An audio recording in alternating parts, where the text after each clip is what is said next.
From the plains that sleep below to the canyons open wide, hear the song of gentle morning for the lost and lonesome bride.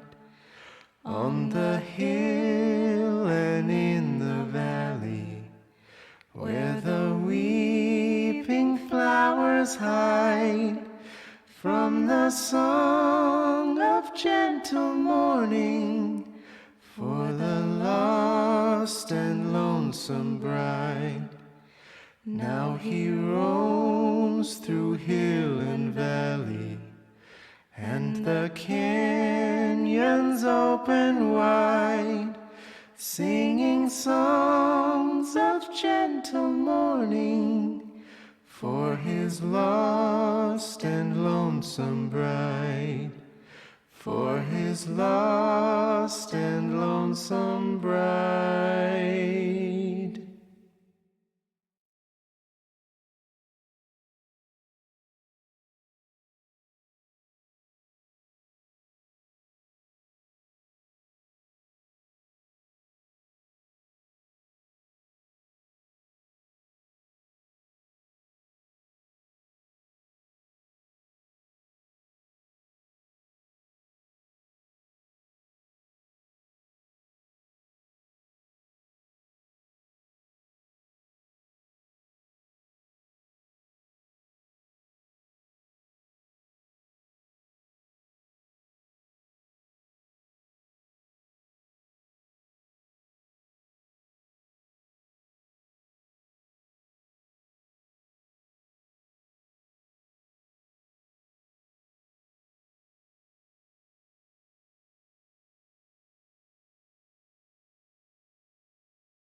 Damn it. I was gonna try to do a voice. I was gonna try to do that one punk Kurz voice, but I was so self-conscious and now I can't. I'm so sorry, Pepe Hams. Alright.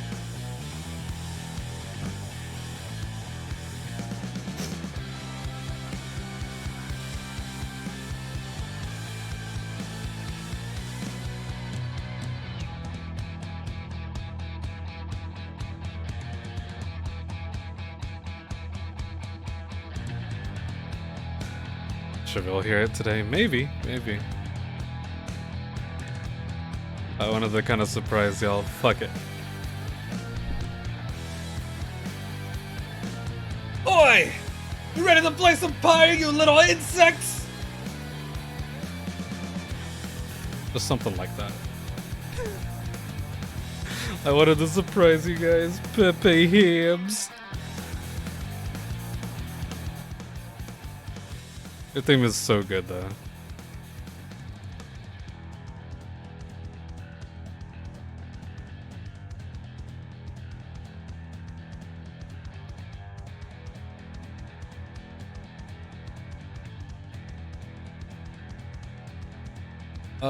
But anyways, how are you guys doing? How you doing, Soul?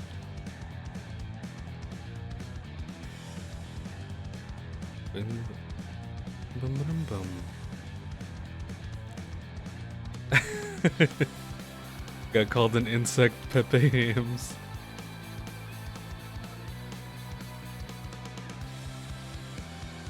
Let me look on BTTV. I want to see if Pepe Hams is in there. I can add that.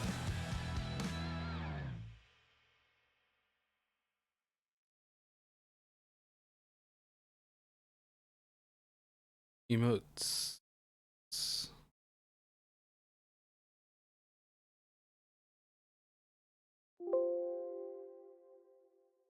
How can I search Pepe Hams? Is there a way to actually just search Pepe Ham? I found it.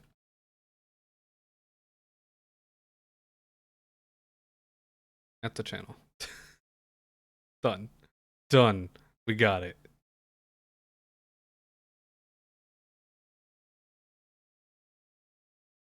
You're doing good. Doing your coursework. Eating food. Nice. What kind of food you got?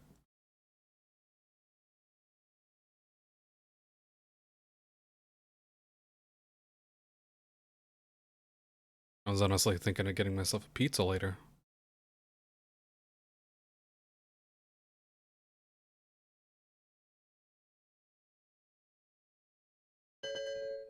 I know. Stop.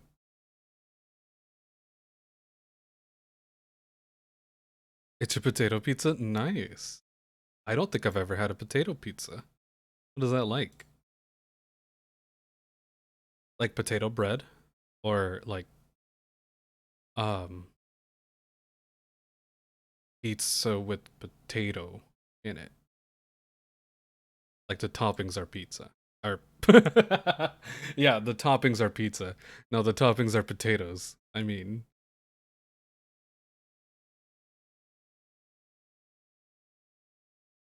it's like a pizza, but instead of dough, it's potatoes. Okay.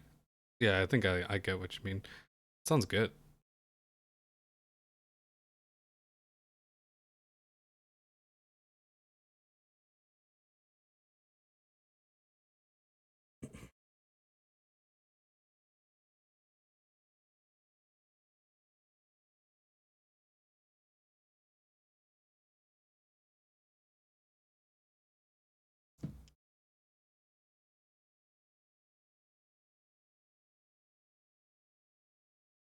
Oh wait. Fuck. Fuck. Wait. Okay, no, never mind. Just switch it over to the game. Do you have plenty of water for the voices? Yes. And I don't remember how much of the game we have left in the event that we finish it kind of early. Um cuz I think we're nearing the end, but I don't know how close to the end we are. Um but in the event that we end early, there's another thing that I had that we could do for like a little short bit. Just know, you guys and me and working on something. But I think I could still show it off. I was looking through some of my pictures today because I was looking through not today, but earlier this week. Um, because I was trying to find a specific one of like a character that I got in an image of, and I couldn't. I don't know how I lost it, or like when I deleted it or whatever. Um, but it was just some random image. But while I was searching for that, I found, if I can find it again, a picture of some fan art that somebody did way back. Unfortunately, I don't see a watermark, so I don't know who did it. But they did um fan art of the um the ladies from Pyre in like normal uh modern clothing, and I always love that type of stuff. And I had forgotten that I saved this, and unfortunately I never I can show you the display, the game capture. Look at that. Look at that. It looks so good. Um but it doesn't have a watermark, so I don't know who drew this. I just remember saving it like way back in the day. But yeah, I was searching for a different image and found this one. I was like, "Oh yeah. It looks so good." Like they look so good in modern clothing. Might be on the bottom left corner. I don't see anything. That's me. Uh eh. Oh wow. Actually, you're right. There is something on the bottom left corner. I don't know why it doesn't want me to. Lonely tofu.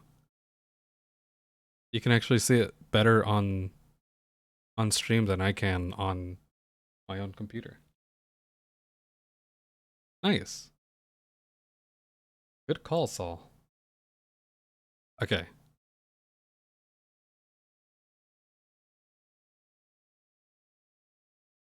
Very good call.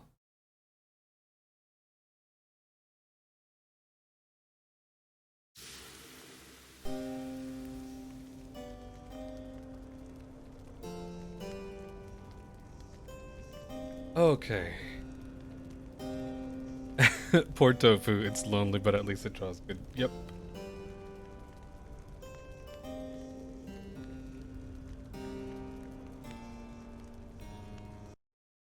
Oh wow, did you find it, Oppie? Yo.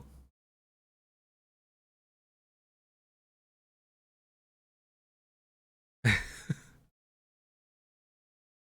just retweeted that because, yes. I'd found this so long ago. Wow.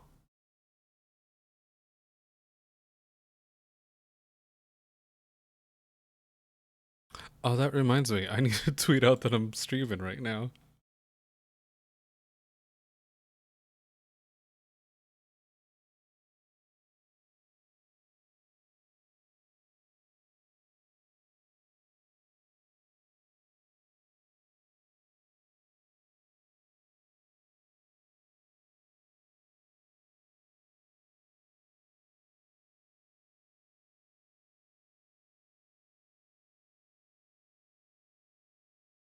Thank you. Thank you, Oppie.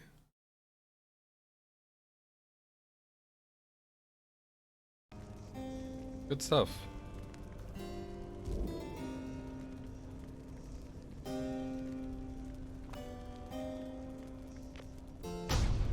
Okay, so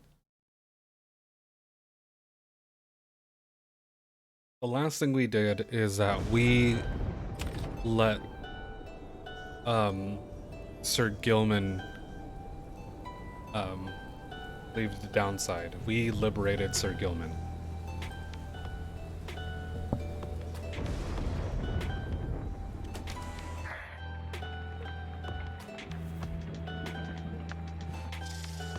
What's on your mind, Big Bertrude?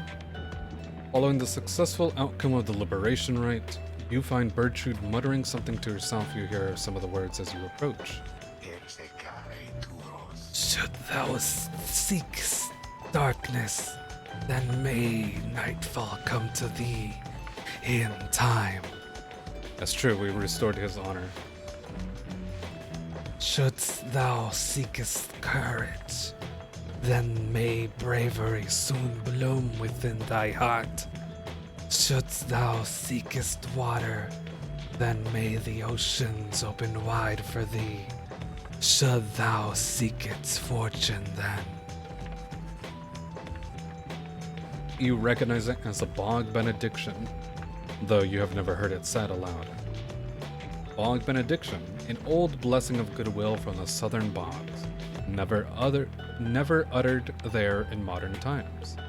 The bog dwellers bade their more adventurous brethren to go forth and seek the other people of the land. I like that we're so far into the game and we still have, like, I guess, stuff to learn about the world and everything. But then Bertrude sees you there and cuts short the chant. Care thee to explain thy presence, reading one? We were amidst an invocation, which must now begin anew. 'Tis for the Worm Knight, if thou needest know, to speed him on his journey home. She cares. Cares about Gilman. The Worm Knights are distant kin. Unlike their ilk, ours have but passing interest in the sea. There within the depths, we have long seen that which is to be seen. Nevertheless, the distant kin is kin. That foolish Worm Knight, surely he could never have survived his years if not for divine aid. Thus, we provide him more. Then perhaps the Worm Knight, easily misunderstood as he is, or rather, easily underestimated as he is, perhaps he shall turn out to be of some small benefit as part of Sandalwood's design. He glares at you intently for a moment.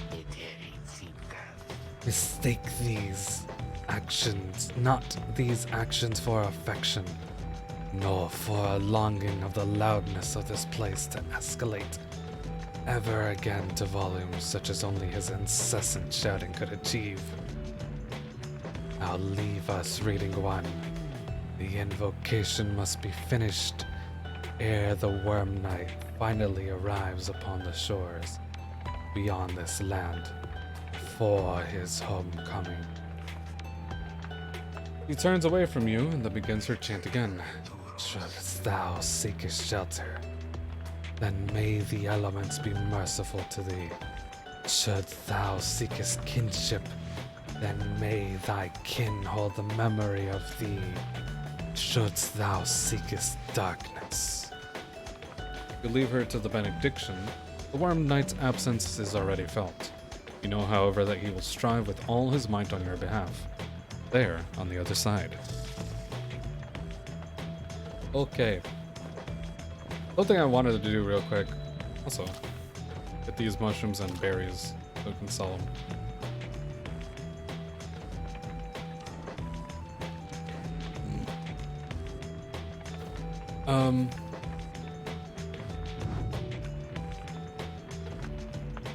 Just to refresh ourselves on people's biography, because it's kind of been a while since we looked at them. Hedwyn here served at the Blood Border. Nearly everyone does. Had a chance run-in with a lone harpy, or a harp rather. Felt a powerful connection and they escaped together. Lost contact with her after. Got sent to the downside after he searched for her. Joe Dadiel. Joe Dadiel showed mercy to the harpies, child harpies. She was a captain. She took care of Hedwyn when he was younger, and he's been exiled for 16 years.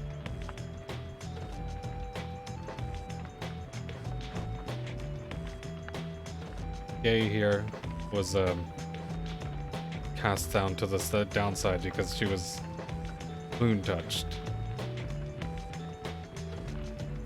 That's pretty much it. Poor girl just has it bad all the time. Tamitha tried to stop Tamitha and told the Commonwealth about what was happening. And they caught Tamitha, clipped her wings, sent her down, and Tamitha felt guilty. They ended up doing the same to her. Gertrude here, I don't know if we ever outright read what she did. We needed someone cursed or guarantees a fortune. Ophium Unbird and Marcellus Needle-Eye. Or to concert with other patrons. I don't think we've looked at this. Ophium Unburied. He died repenting and did not linger in his grave for very long. I see. Marcus Needle-Eyes. It is widely known that nothing beneath the heavens is beneath his notice. I don't think we get to see these. It's interesting.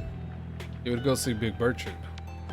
She was one of the most infamous alchemists of her days, and plied her trade right under the Commonwealth's nose without regard. Ironically, it was a modest-sounding request for printing inks that ultimately got her into trouble, resulting in her exile. In the downside, her reputation preceded her. Resumed her practice. Yep.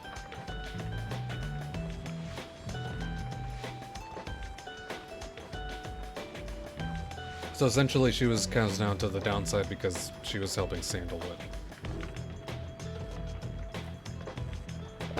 We also have a lot of reading to do on this. I might just kind of summarize the rest of these.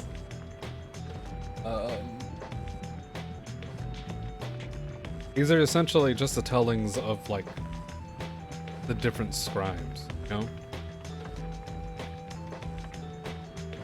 Paradox of knowledge, for how is it that something can be shared but still contained within ourselves in its entirety? Birds did not respond, but sent me on a quest. I sought the 9 landmarks, which they revealed to me, so that someday I would reveal their mystery to you. Emissaries of the stars are 9 lenses through which we see the land.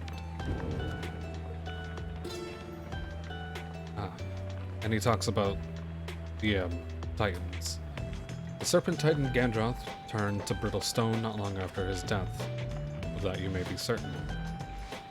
Remains is a flat, elevated basin that stands as closer to the heavens upon the fallen Gandroth's hide. The stars themselves alight. You shall know you stand on sacred ground. We set the metal sigils, lit the candle flames, and we emblazoned on the rocks, like forms, the sigil of our passage to and from this land, and then the stars themselves, they did reply to us. They sang shining bright, their voices loud and clear. We understood their cadence. We knew how often to return.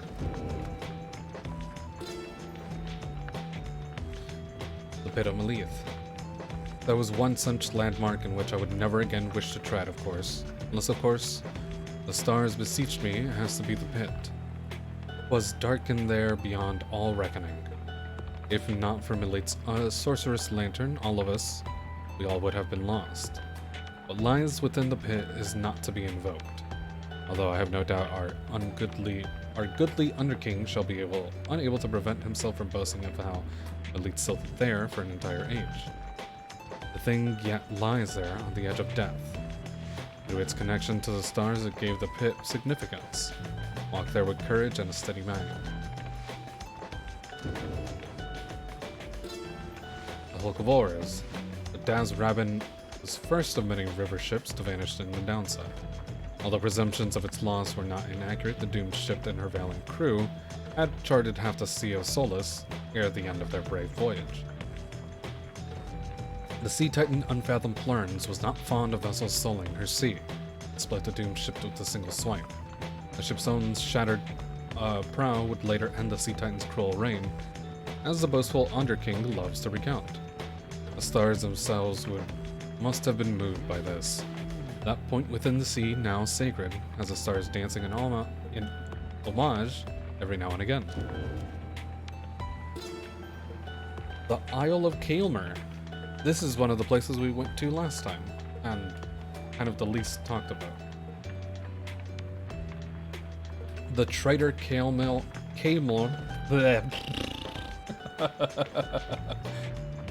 The traitor Kaelmer Rope Collar. Whereas he brought about our empire's fall, whereas he nearly claimed the life of our dear Solium, we forgive him. We have forgiven him. We give a certain thanks to him. For he has played a vital part in the star's plan. If not for him, then we, the Eight, would never have aligned. We never found the rope collar. He fled into the sea towards an isle, which we knew well to avoid. 'Twas there we think that Kelmer's tattered mantle finally did him in, among the wild imps. Should the stars ever converge above the isle, it shall be to signify that their long dance across the skies is drawing to a close. There you go. And they did. Long dance across the skies is drawing to a close.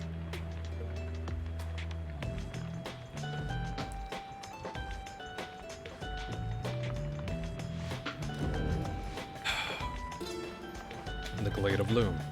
Never have I witnessed an affront to nature, mine and everyone's, quite like the poisoned woods of limbless Adizek, the Root Titan. In his suffocating influence, I shall leave it to the boastful Underking to tell you more of Adizek's vanquishing, whilst I may tell you something of the glade that he protected, which became my own. For my own genealogy now occupies the soil there, and strives forevermore to prevent Adizek from taking root again. The brambles of the glade are constantly encroaching upon themselves, then failing once again to dust. This miraculous cycle, reflected in the starlight piercing through the canopy, needs to be witnessed whenever the stars invite an audience. In the fall of Solium, from the mount of top Elodiel, the downside may be seen in its entirety, or at least felt. So much of its land is shrouded, that is hardly all. Through a Through a wondrous miracle, there lies upon this highest mountain an inverted fall, whose waters crash not towards the sea, but rush towards the heavens. We speculate these are the very waters which deliver us, but now bend backward, seeking their return, as do we all. In this phenomenon can freedom be achieved, but only for the chosen. The time is right. This is a path to freedom we cannot traverse. Shall leave open for you, so that you may strive for it.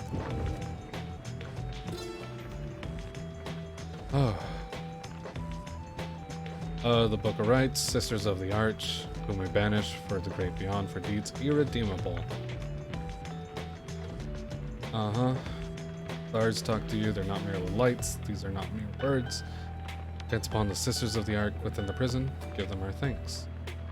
That's pretty much it.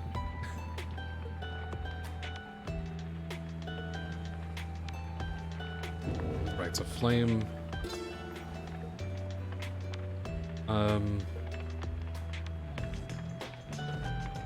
Sorry.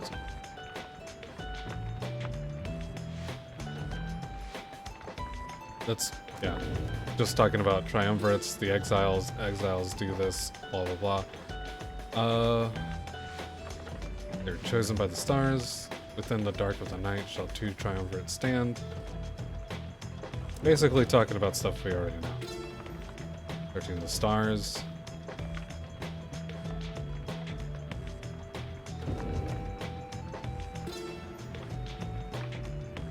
Before each rite commences, stuff needs to happen, like raiments and sigils and everything. Law of 3. Literally just 3 people. That's it. Protect your pyre, lifeblood, seek freedom in the flame, aura, celestial orb. It's just stuff we know. Liberation.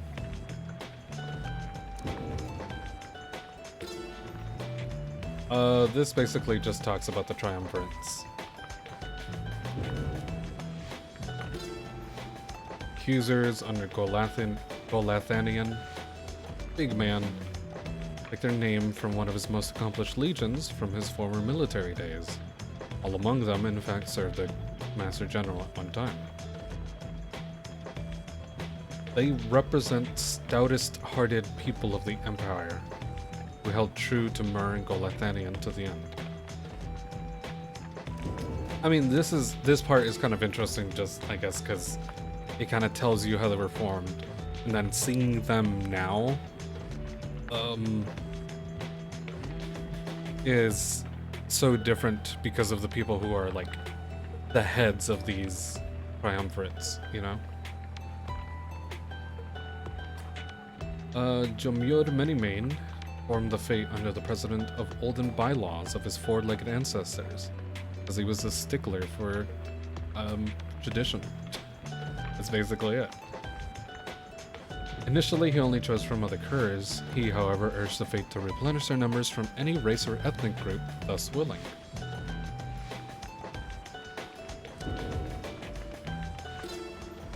The dissidents, Hawub, formed these. Those who do not belong, belong.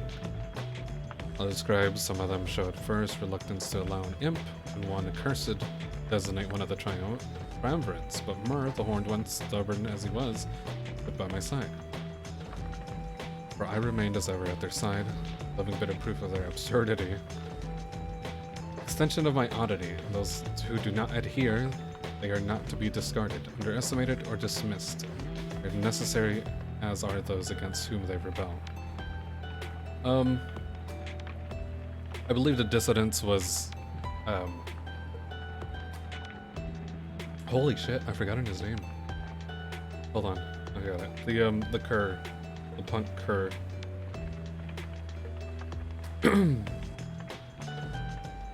Barker Ashpaws. I think that's the leader of the dissidents. Which actually kind of fits. With the dissidents, those who do not belong, belong. And like, not to be discarded or dismissed. and they rebel. It fits with them. The withdrawn, vigilant pursuit of the unknown and unknowable. Whether withdrawn were Milit's kin of blood, or kin by blood, or merely worshippers, we trusted one another not to ask or care. What mattered was that Milit chose the most audacious of minds who stopped at nothing short of the impossible. However distant the withdrawn revealed to us such truths about the land, which long lay hidden, even to one such as I. Your knowledge ever waking in newfound depths of consciousness, they lead us all to better know ourselves. Which that one crazy witch is heading them, so not quite good. The essence, living exemplars of liberty and piety. Held tight to liberty their plumage could afford.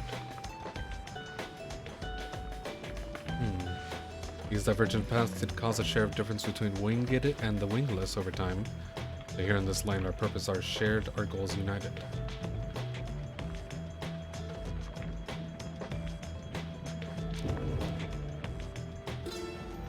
The Chastity by Luce Galarian. Supposed to be modesty, integrity, and kinship, and that's not what manly is all about at all.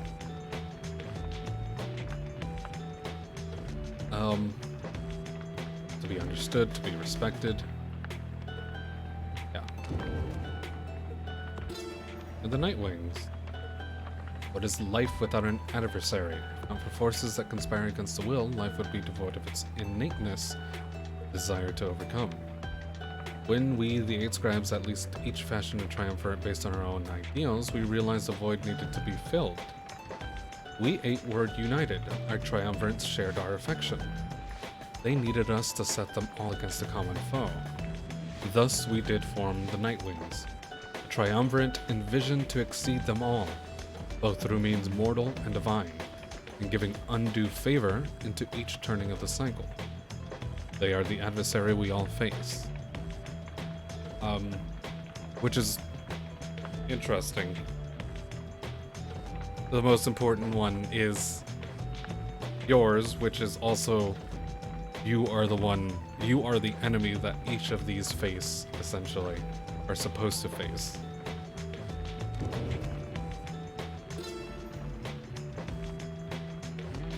Commonwealth.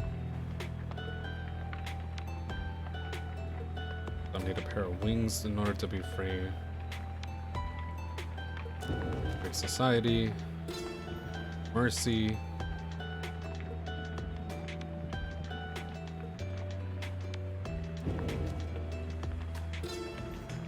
Kinship.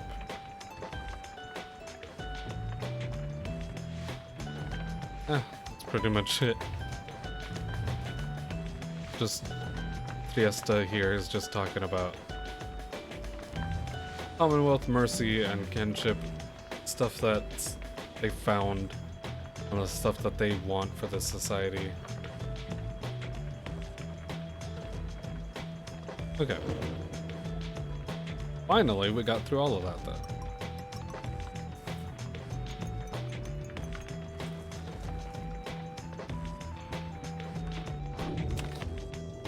Whew, finally we can continue.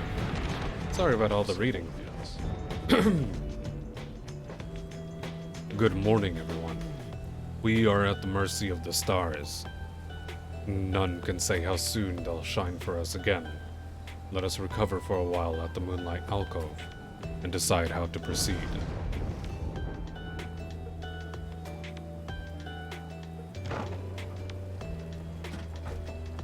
I'm gonna turn on the AC. I'll be right back.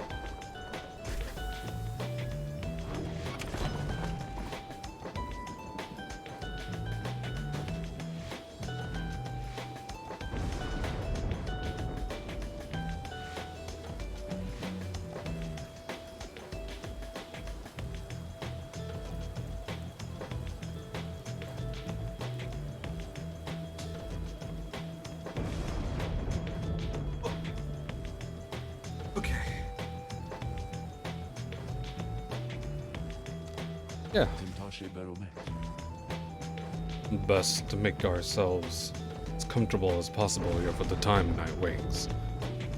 The rites ought to commence before we know it. Until then, be well. And thus, your companions and you remain on the mountaintop, waiting for the stars to shine again. A cycle of the rites is ending. The news that Wolfred and the lone minstrel revealed to you now threatens to disrupt the group's resolve. Pepe Hams, it's here. Who most deserves our freedom?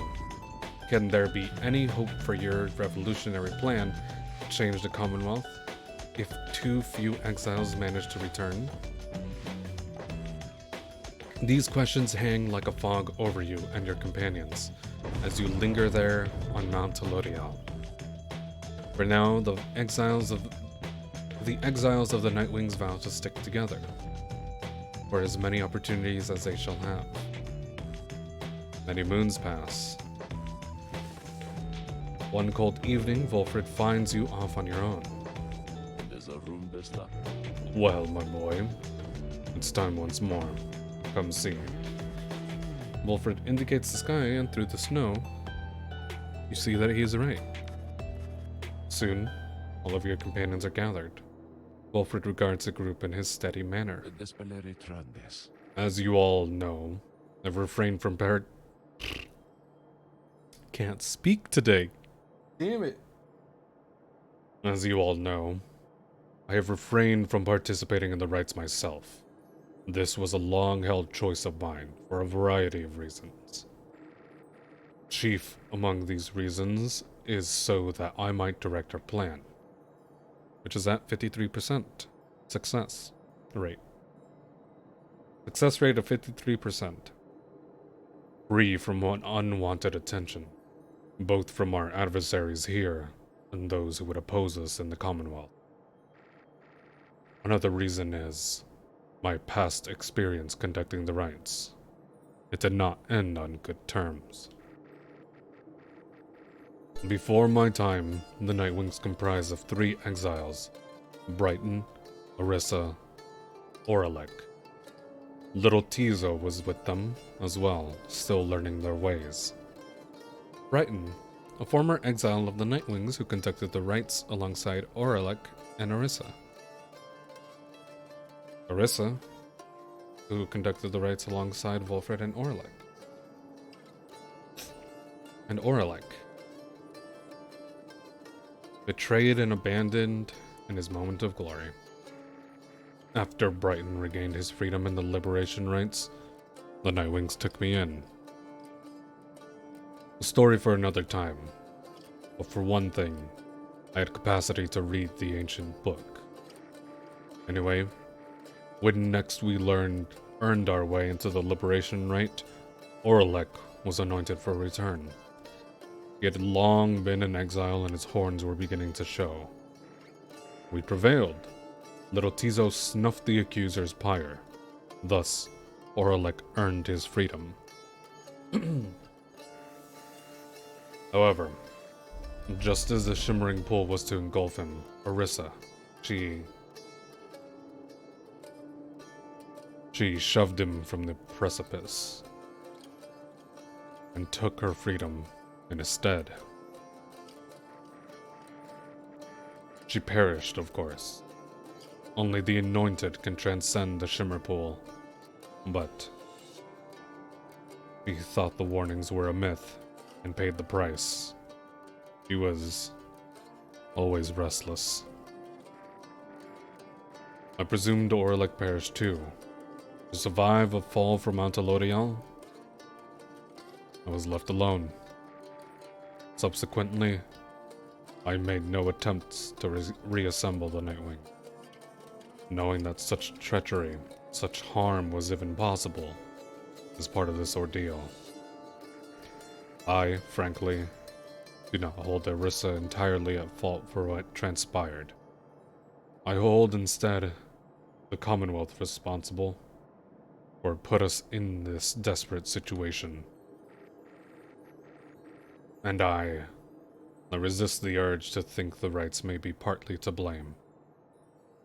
As well, for pitting brother against brother, sister against sister. Wilfred breathes a deep sigh. I take a sip of water. Now I see that Orlik yet lives, at a time when our plan is already in motion. And, even the stars are fading, perhaps a signal that the scribes themselves know that the Nightwings are divided, and that they do not approve. But, I choose to take it as a sign that we must act.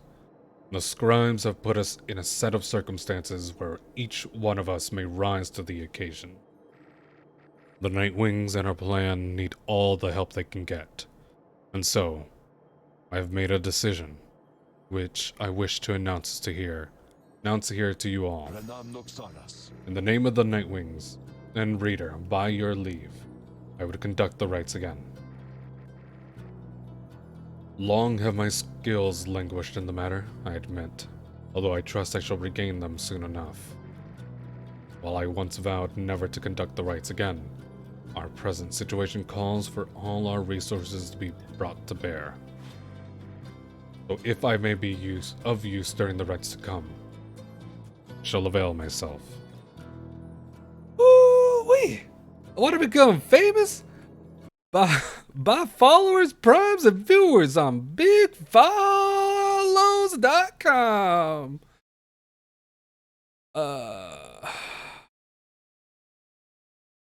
bigfollows.com. There we go. /ban opportunity. Oop. Kidding.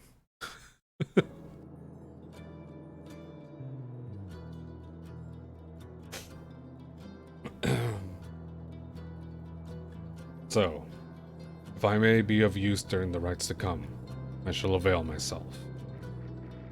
That's all. Now then, our reader shall determine where we are headed come first light.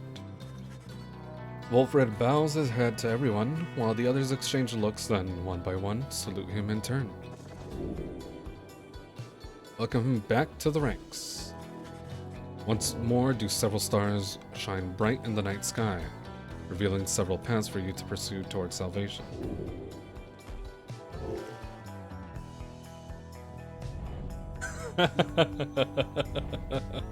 Your Twitch glitched when I said a boop. You got caught. Oh lord, bet they hams. Okay.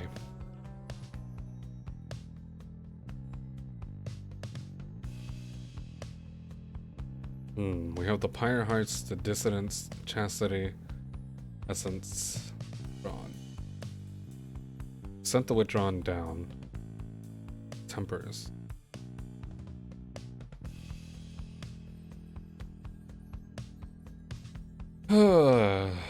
We can get these guys knocked down, I'd be happy. I mean, I really don't like any of them. Okay. Triesta, which has Barker Ash Balls.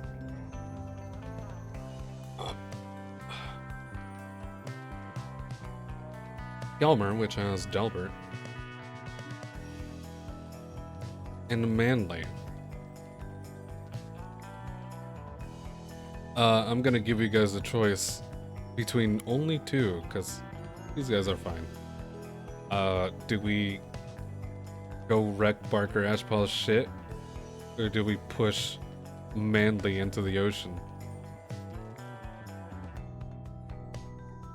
Plurns, the Titan Star. Unfathomed Plurns. Look at how cool they are. Like, honestly, look at the designs on the Titans. The Scorpion. Bialanthius. Push Manly into the ocean. Hell yeah, let's do it. Yeastlak, the Titanborn. Look how big it fucking is, man. It's got many eyes as well. Karn, the Titan Star. They look so cool. I'm not even gonna lie. The Titans, Arizek, that one's like the most basic one, and that one's still kind of cool. Still have one. Sangrias.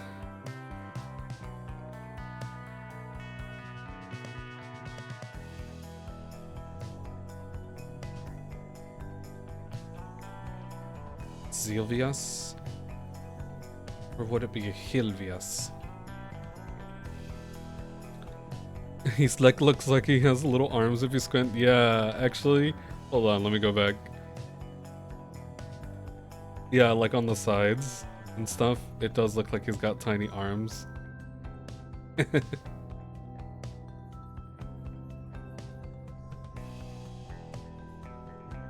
Hilvias. Which is just a unicorn centaur, which is cool.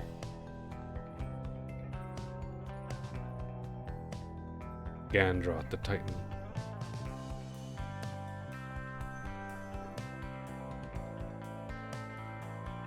This one's a little hard to see, but Indriga, the Titan Star. The Blood Mistress.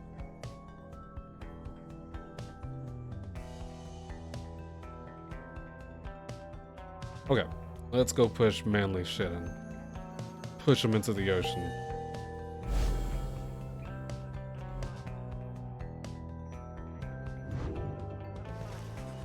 The stars reveal to you a path towards the Hulk of Ores, where the rites shall soon continue. Come morning, your travel shall continue. I want to talk to? Yeah, I want to talk to you. I can't talk to you. Never mind.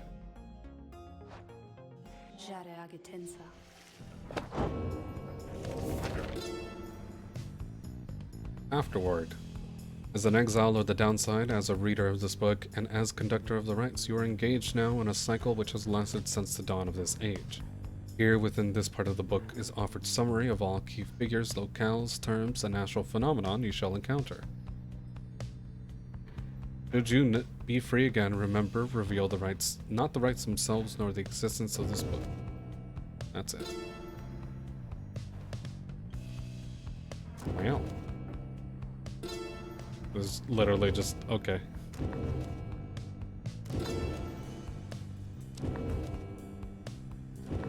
Downside regions. Greater Titans.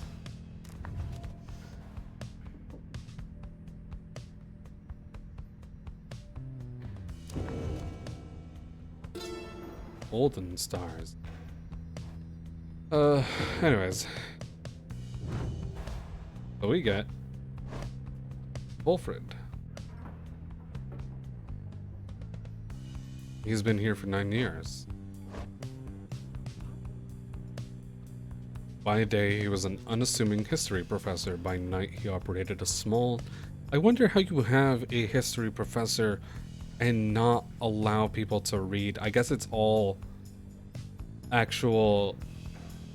Well, I assume him being a professor, they allowed him to read books and stuff, but not to teach how to read and everything. He just did oral lectures and taught people with pictures, I guess. He operated a small but illegal stamping press of his own design, which he used to disseminate provocative ideas concerning how a truly peaceful Commonwealth might look.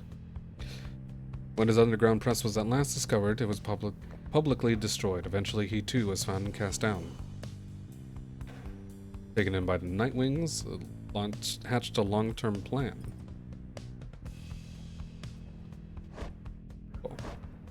And he has nothing, but he has full enlightenment. Alright, let's go. Oh. I do so hate to thusly contact you, O reader. Uh-huh.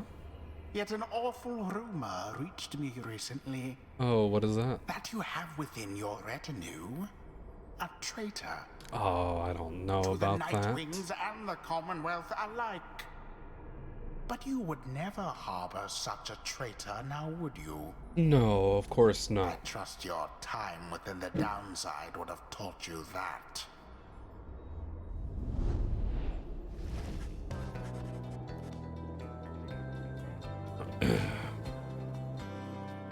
You rise after a fitful night of slumber.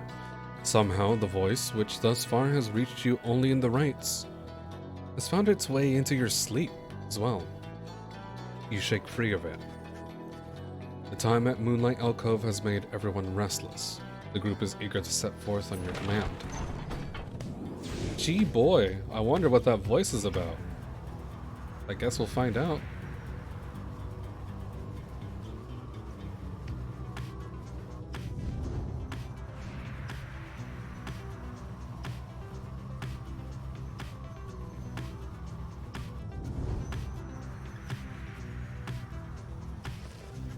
As the wagon soars across the skies above Wakingwood, you notice that Volfred appears lost in thought. You cannot sense straight away what he is thinking.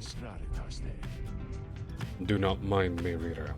It's simply that being here in this vicinity brings back a lot of memories and gives me much to ponder. I hid within these woods for many years, making preparations for our plan. I cast aside my raiments and became untraceable. There I waited for the plan to germinate, so it means a lot now to be here, above that place I left. Quite the view, wouldn't you say, my boy?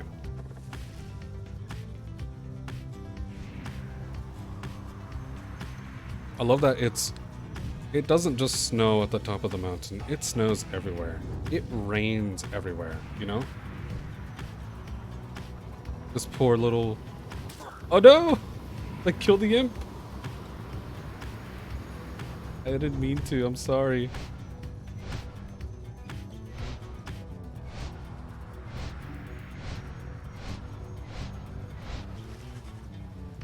Your flight takes you near to where you reached past Stormwall into Deathless Tempest. Within the climate and the downside intensifying, you wonder if the storm has split forth from its confines, started to ravage other regions in the land. Rudy Murderer? Pepe Hams. I didn't mean to.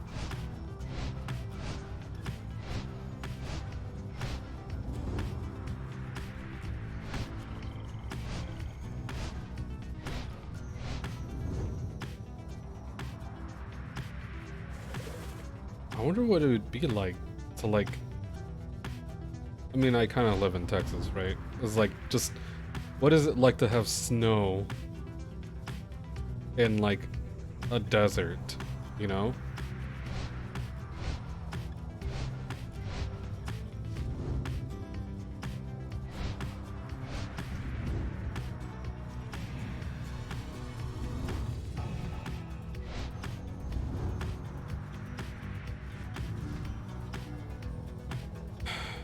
Dodariel expressed interest in taking this route. Guess that there may be rare fish. I don't know if I need it. I'm gonna go with Jodariel's input.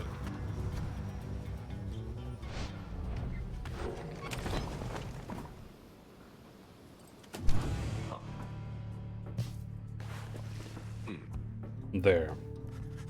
Alfred appears to have finished sealing some sort of document. He smiles as he approaches you. Hello, my boy. Was just on my way out to make a drop. Report a bit of our progress. Our supporters on the other side should like to know. It is not clear to you as yet exactly how Volfred is able to communicate with agents in the Commonwealth. We have our ways of making certain that such messages manage to make their way to whom they need to reach. Most of the time, that is. It's not exactly the most dignified of methods, but the messenger imp is as hard-working as the rest of us, or dare I say, more so. One of Volfred's couriers, tasked with delivering news to and from the Commonwealth. Most imps lack the capacity to do that job. They, of course, cannot traverse the outer boundaries of the downside, but they can squeeze much closer than any of us. Wilfred offers to tell you more of his process. It seems that he has been using certain imps to relay messages between agents in the Commonwealth. From that point, we depend on certain other means. A trafficker like Ruki would likely be familiar with them. Then my agents intercept the messages as they arrive. The messages are coded in the off chance they reveal themselves before unwanted eyes. But even still, my agents put themselves in great peril there, supporting our cause and our plan. I could not ask for a more dedicated bunch. A shame we cannot meet them, separated as we are. If we succeed in our endeavors, it shall be thanks in no small part to them. They have identified hundreds of citizens grown loyal to our cause, found hidden corners where they can speak freely. Their goal is to grow in numbers while remaining safe. For we cannot resist the Commonwealth if too few citizens stand with us, whether due to apathy or lack of fear, or lack of willingness to see our nation as we do. Some of these agents I have known for many, many years, since long before my exile. Many were former students, from my days of teaching Commonwealth doctrine. It was clear then who among us did not take the common view. These days I report them our progress and they in turn report theirs. From that assessment, I update the estimation of our plan's success. Our chances of success increase substantially each time we liberate one of our own, but those loyal to us in the Commonwealth slowly gather strength, regardless of knowing our efforts. Thus do we inspire each other, not unlike the dynamics which I see among the Nightwing. Here. Now, good afternoon then, reader. I've a delivery to make. Rides out the wagon bearing the sealed message. Cool. Finally, another voice I can do. I was getting tired. Together with Joe Dadiel, you venture forth in the immeasurable depths of ragged rock to ensure the path is clear and check for anything of value. Nothing to report. Good. You sense Joe Dadiel's spirits lighten to some extent. The survey is brief and uneventful, leaving you enough time to pursue your vocations. You gain +1 hope. Nice. Yeah, I'm going to do this and finish off this. More than an artifact than book. Something rests on the reader. Glimpse knowledge. Righteousness. And I never have to do vocations again. He looks up at you with strange eyes, a color not unlike the bindings of the book. He smiles at you faintly. A moment passes and he turns to go about his business. He leaves you there. You realize you are clutching the Book of Rights to your chest. You manage to pull away. We continue.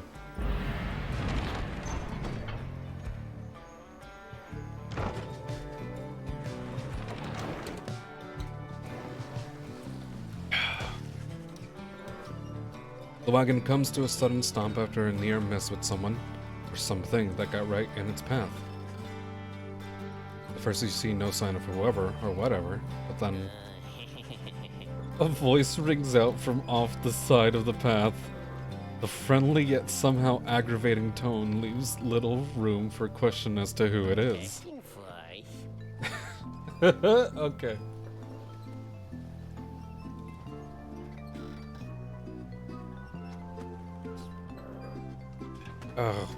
Hey guys.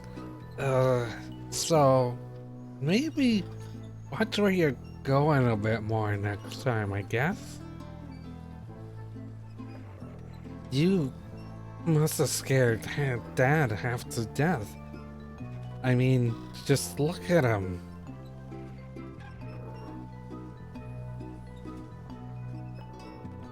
But it's good to run into you like this, because I got for you a real special deal.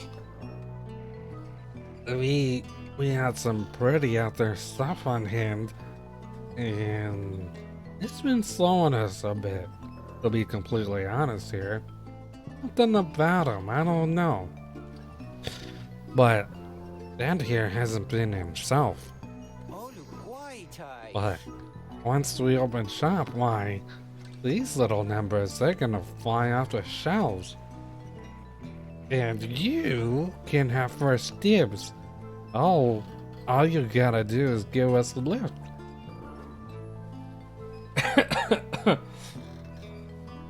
Hold on.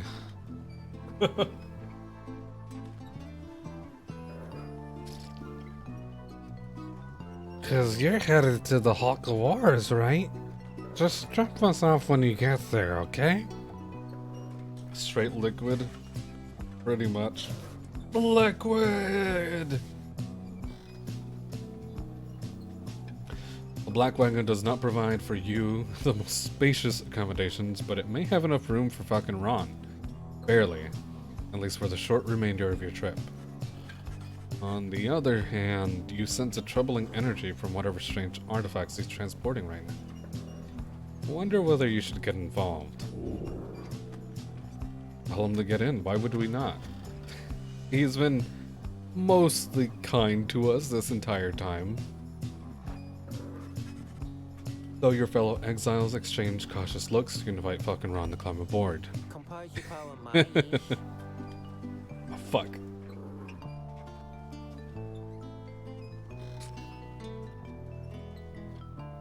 Oh, right. Thanks, guys. I'll just, squeeze right in. Just... He does not.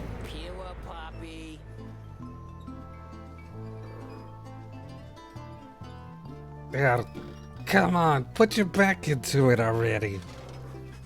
Eventually, Falcon Ron manages to get on board. He's prepared to set forth again. I'm not gonna lie, a little bit of water came, like, I was trying so hard not to let any water escape. Some of it got on my shirt. Just a tiny bit. Oh god, please nothing happened. Oh, we made it. After what felt like an interminable trip, during which Falcon Ron did not even once cease to speak of matters relevant only to him, you reach your destination.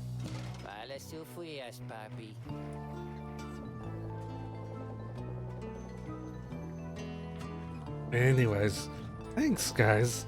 And remember what I said about the singers I got here. You got dibs on them if you come visit me and Dad. That is, we'll be going now, so be seeing you, okay? Whether from Falcon Ron's ceaseless drivel or the ill effects of his cargo, everyone is left feeling out of sorts.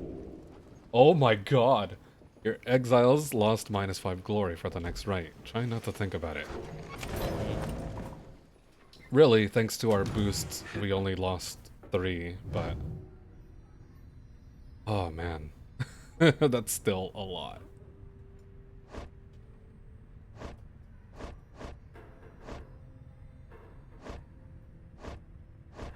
Oh yeah, who are we choosing? I kind of want to put Gildario. Gay. Gay? Or I can just do Bertrude, Wolfred, and Gay.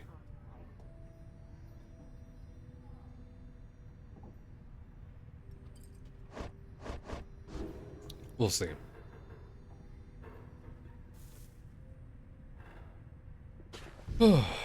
Gildario seems to be fidgeting with her horns. Blast these wretched things, reader. Have you any inkling as to how unwieldy they become with age? I long for the days when the wound in my leg was chief among my bodily concerns. Say they look heavy, say they look good, or say nothing. What would you guys choose? I know what I'm choosing, but what would you guys choose? How do you think they look on her?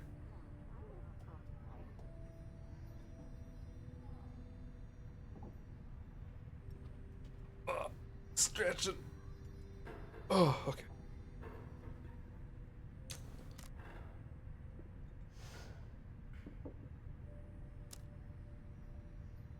Seems the one never grows entirely accustomed.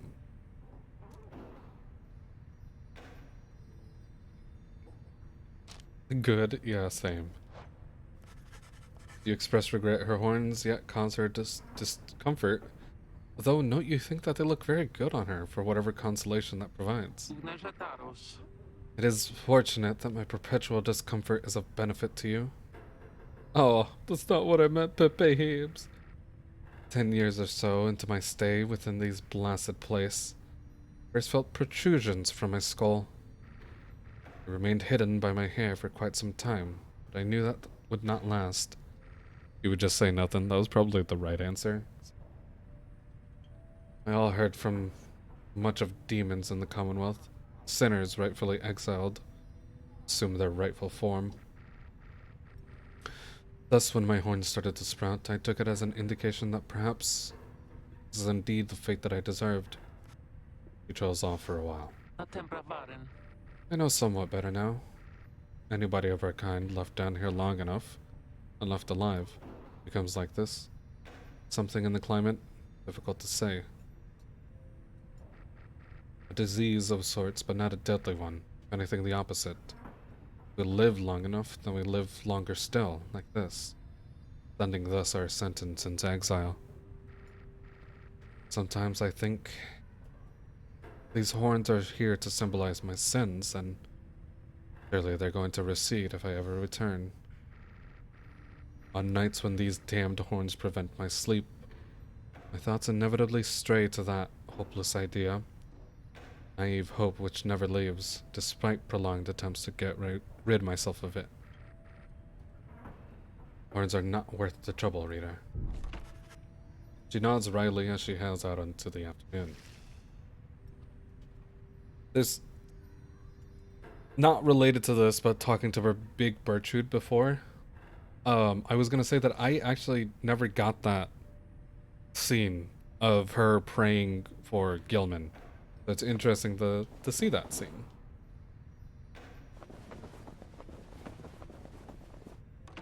Alright, let's talk to the Falcon Ron. Fuck. Hey guys. Thanks again for helping me and Dan back there. We really owe you one. And so, as promised, I got something really good for you on stock right here. He pauses for dramatic effect and then take a sip of water.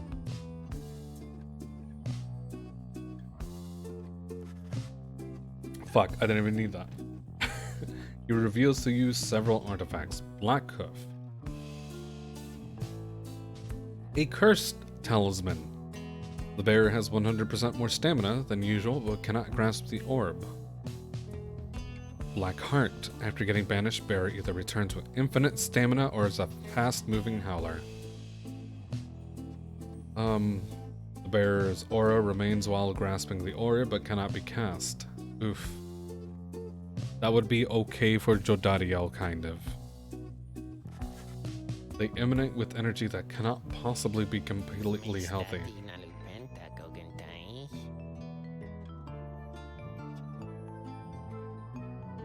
Nice, huh? You guys got first dibs on these bad boys. I can tell you what, they're going to go fast.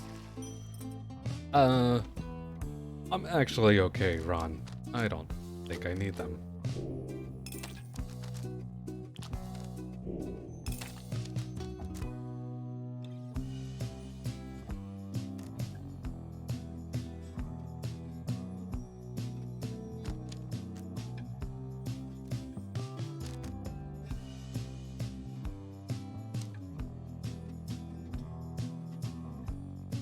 Should I sell the legendary talismans that I'm not gonna be able to use anymore. What do these cost? They're so cheap. Oh my god.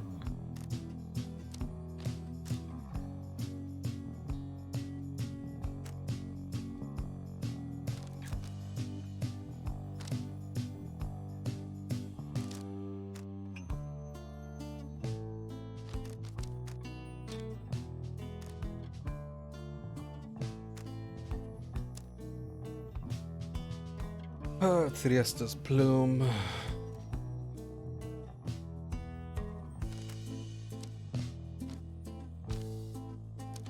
Which of these? The two, Jesus. I don't even know if I need them. Okay, hold on. Let me see if there's anything I actually want. The +2 to pretty much everything is good.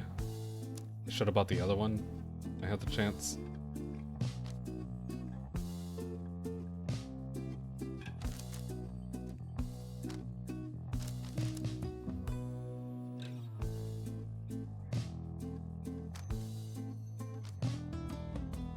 Gains +2 hope, +2 presence.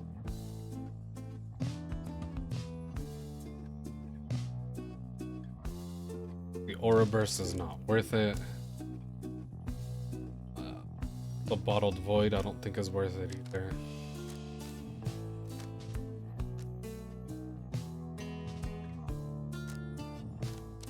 The only thing I'd want is this jeweled band.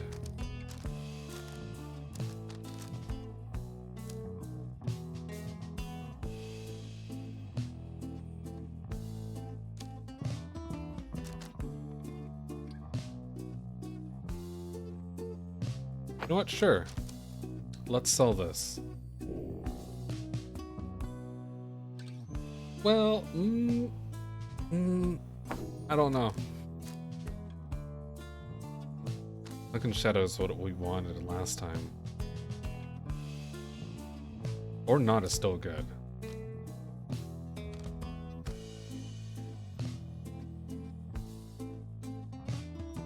You know what? We're fine. I'm just, yeah.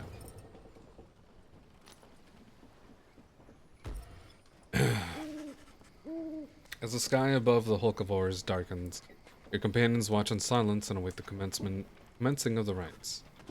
Day speaks up after a time. There they are, the 8 scribes, among the stars! Now everything is ready and the stars begin to shine once more.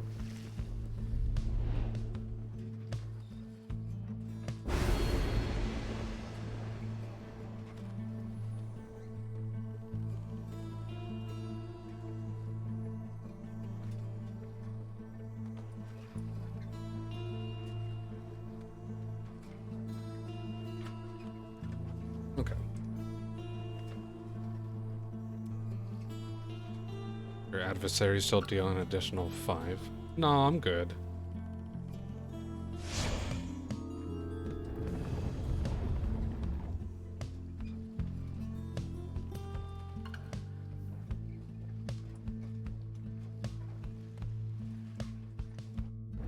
Reader, or should I say deceiver?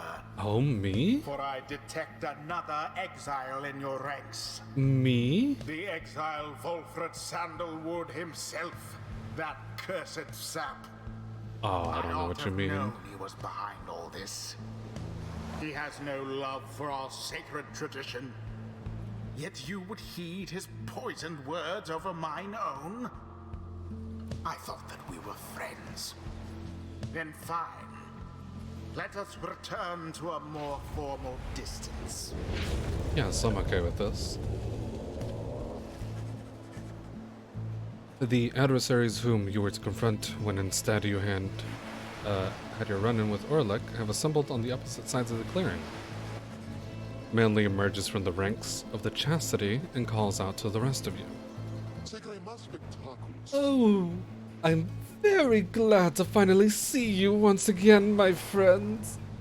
For as you may recall, the last time, why, something happened to come up. An inconvenience, you might say, a rather frustrating one. We had a most unfortunate encounter with a certain demon, with whom I trust that you are well acquainted. Please let him know we harbor no ill will. None whatsoever.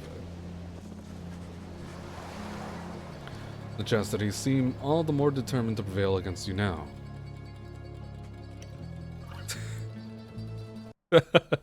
Yes, allow.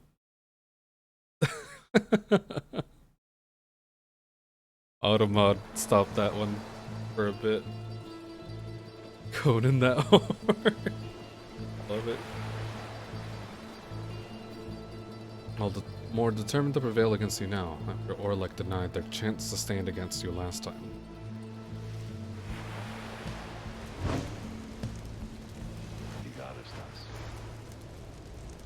Reader, my boy, let us confer a moment here.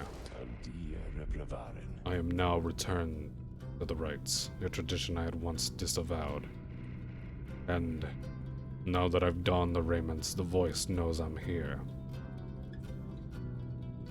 It is no matter, really, for our plan is well in motion.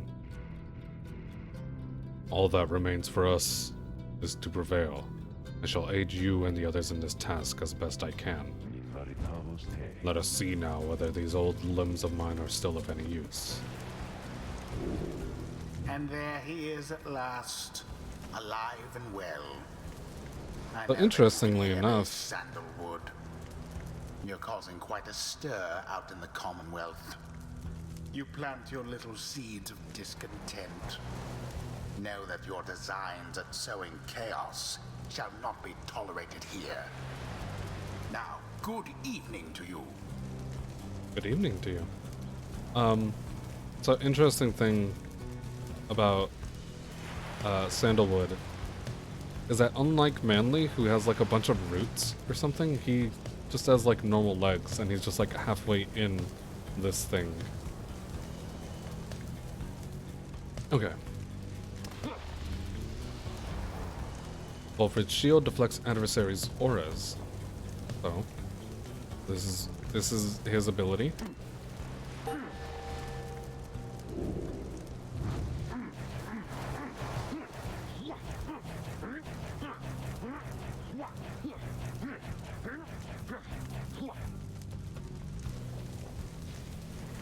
And he has a blink.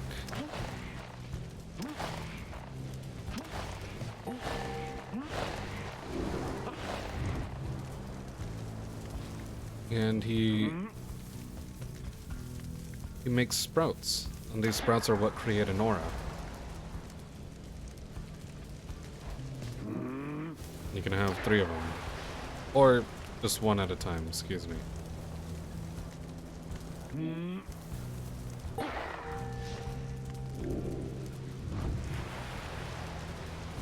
Having that here, I guess, basically just means that he,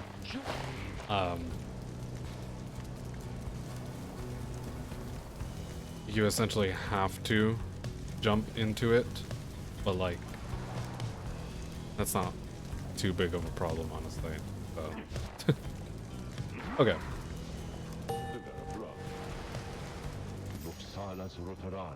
Now then, Night Wings. I look forward to conducting with you all. If and when, of course, the reader calls for us to stand as a triumvirate together.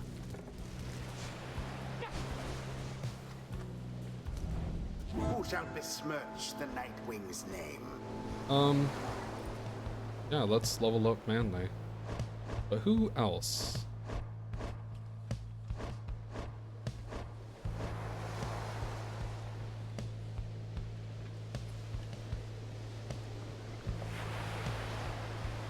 We could just not use bird shoot for now.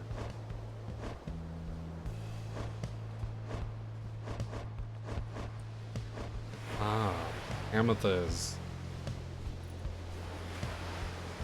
Okay. Actually, no, yeah, let's go with this. Let's go with Wolfrid, Birdshoot, and Pamitha. Well,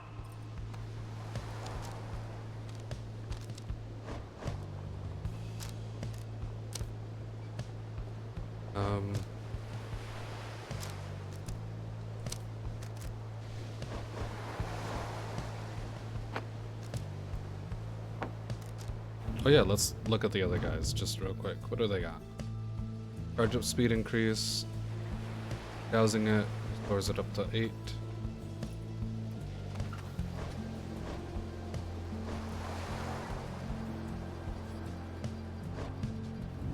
Okay.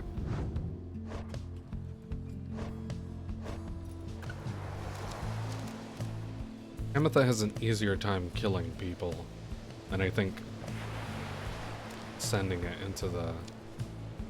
Oh. Eh.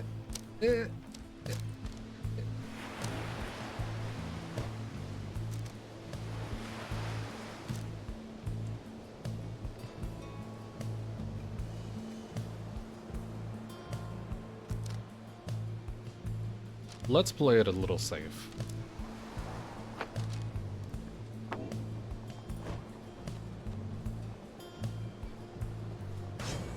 Ametha, Courage. Wolfred,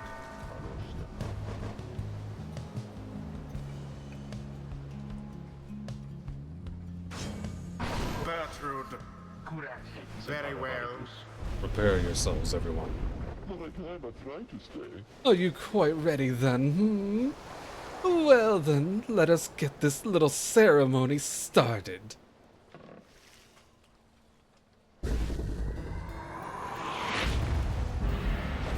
Now begin.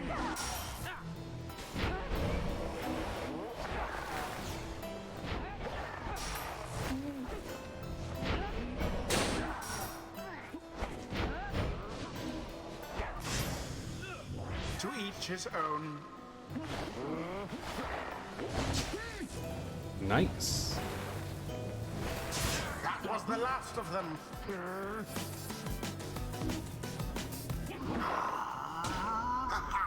Nice. Okay, that wasn't as bad. My. You seem rather angry over there, over something, is that so? Maybe it's just me. I hate his dumb face. Splendid. Oh shit.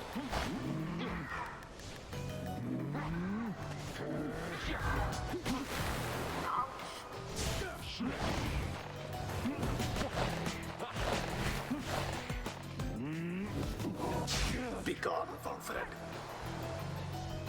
Ow. The speaker does not like me.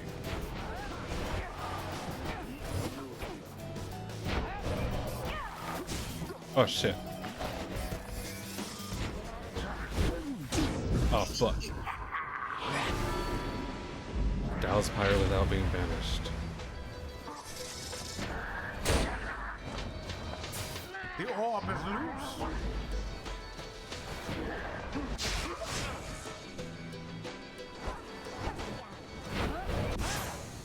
One triumvirate stands unopposed.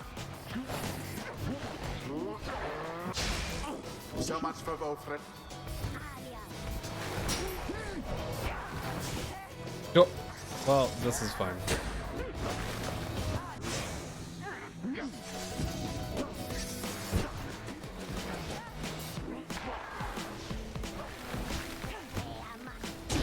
Panther has doused the flame.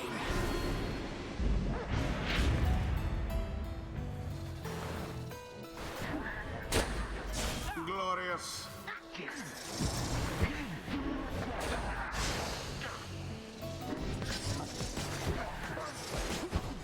Shit.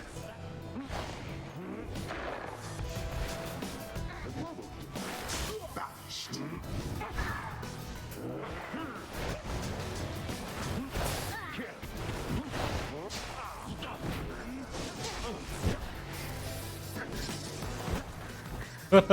Get the fuck out of here. All of the night wings. Oh. Vanished. That's The fine. flame is stricken.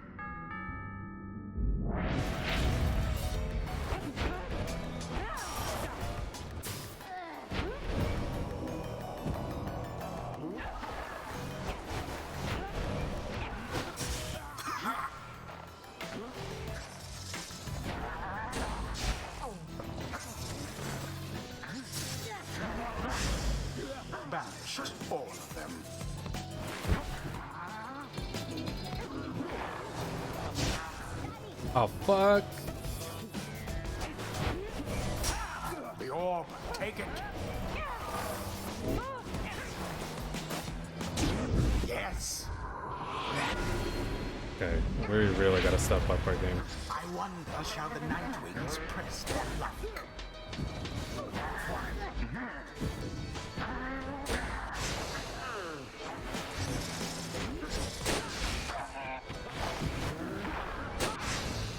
All three Nightwings. Their aim was true, and thus your pyre wanes. The two triumvirates are neck and neck.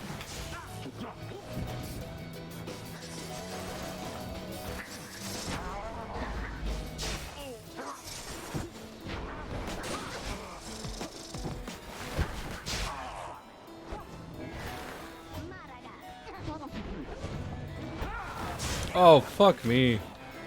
Oh, man, that's bad. 'Tis what Yo, describes that's a your jump.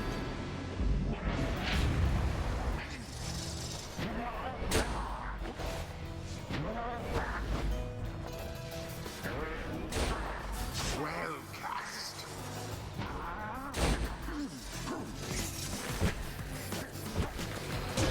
In the name of Solium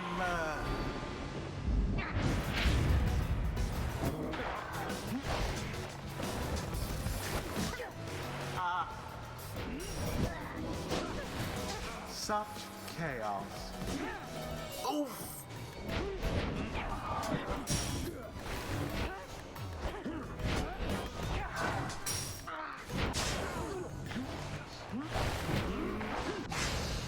Wherever did the Nightwings go?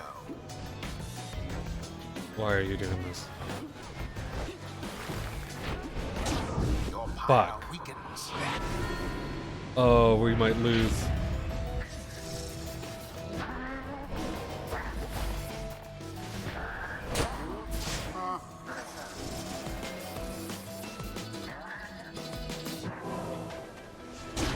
By the scribes.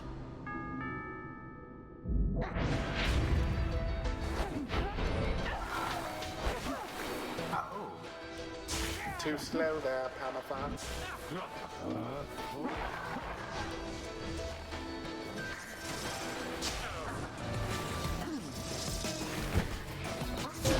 That pyre's flames. Okay. Now, go on, just once more.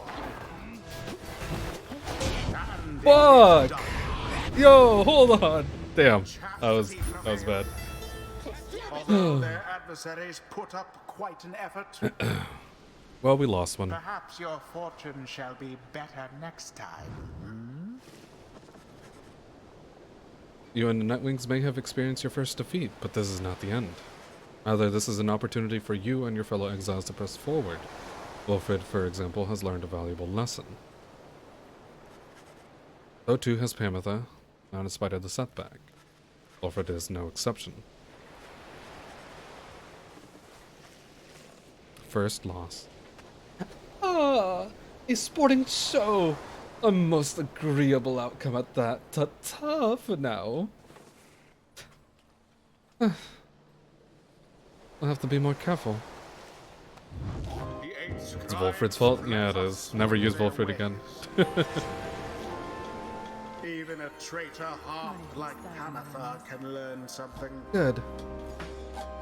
Good a time as any. Say thanks for having me along on this strange little journey of yours, reader darling. Okay.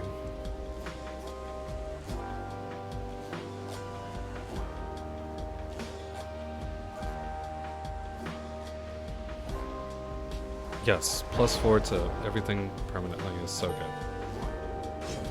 That Wilfred always was a little slow to pick things up. It's been a while since my last outing in the ranks, begging for your continued patience as I recollect the way.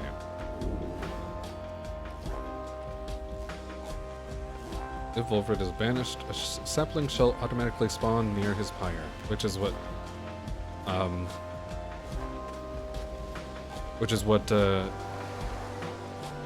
Manly had, and it's very good. Saplings spawn faster than usual, gains a larger aura. They immediately detonate his sapling in an aura burst. Allies are banished, adversaries are slow and cannot use abilities.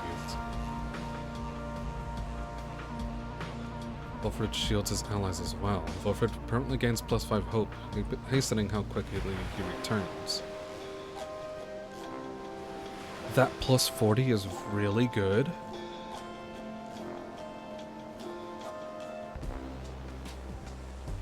Oh, once per rate. Oh, okay, it's restored if it's... Okay, both of these are very good. I think we're gonna take both of these, similar to, The wisdom of old hundred you know, lines. the bird shoot over here. Until the stars align.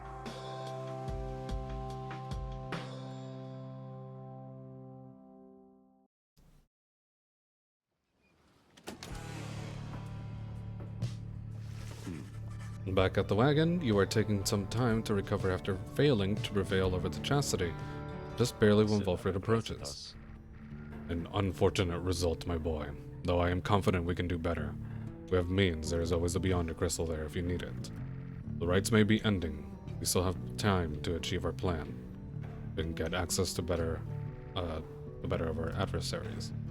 Come then, let's see whom we shall squire against when the stars align next.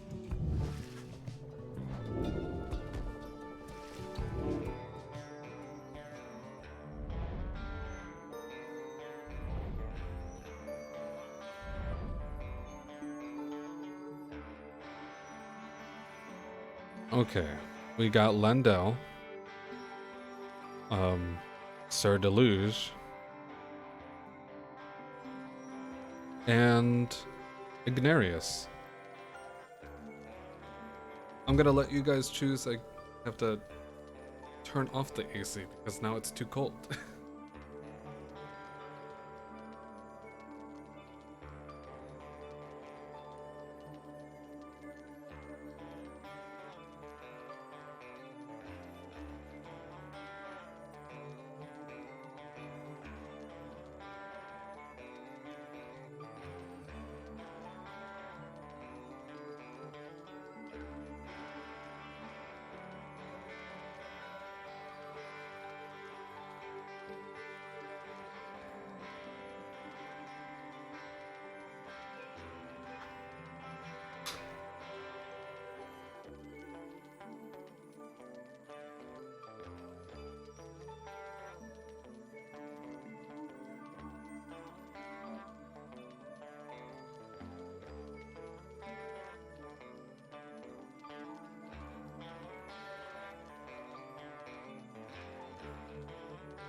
We haven't seen Ignarius in a while?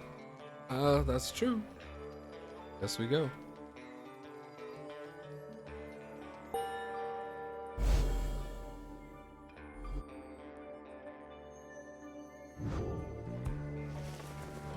Again, we are to face the demon Ignarius and his brutes, the Tempers. He is living proof of how the rites favor raw strength of body and will. Details. Ignarius, a longtime resident of the Downside, as evidenced by his appearance. The strongest of the Tempers, he has waited years to earn his freedom. Born to a middling Commonwealth family, he got into trouble early and often.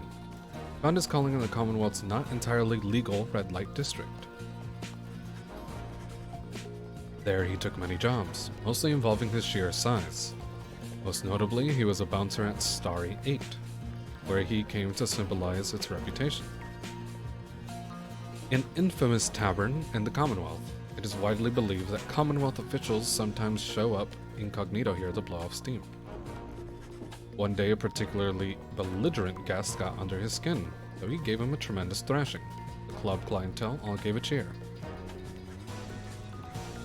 However, his guest turned out to be a wealthy chamberlain, who then exploited his connections to have Ignarius arrested and then exiled. This was 14 years ago. In the Downside, Ignarius dropped his given name as is sometimes the custom,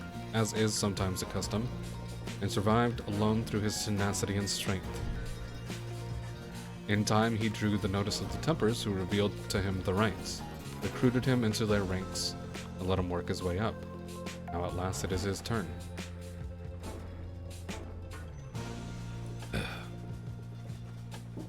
Ignarius struggles to return to a place that wants nothing to do with somebody like him. He should never have been exiled. Anyway, my boy, I'm off to rest. You wish a good night to Volfred. Your travel shall continue at first light.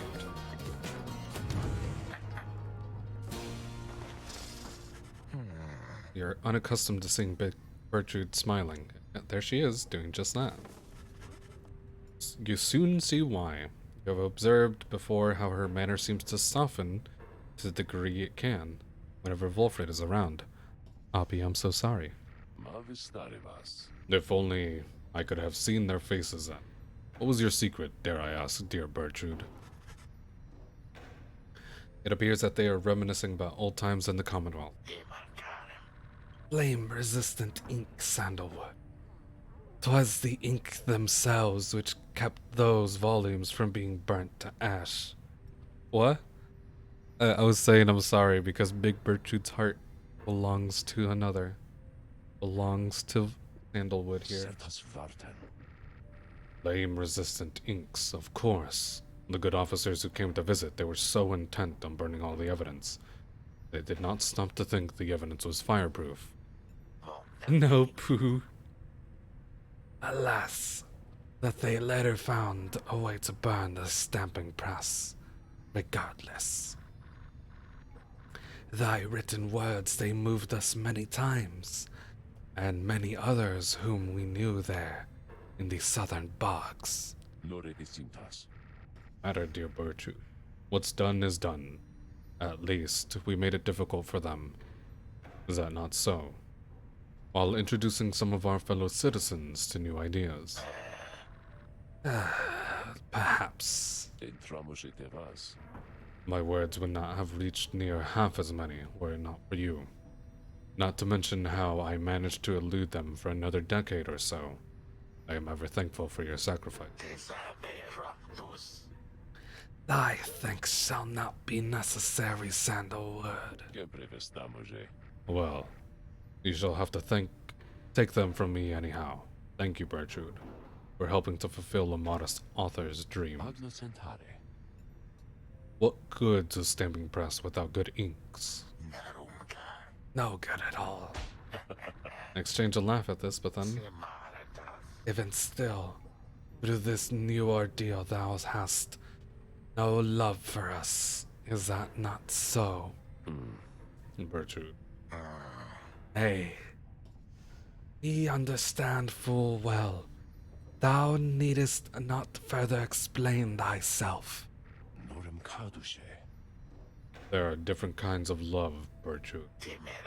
On that account, thou hast nothing to teach us, Sandalwood. They each remain silent for a time. Our hearts cannot be controlled, Bertrude. Blessed things they are.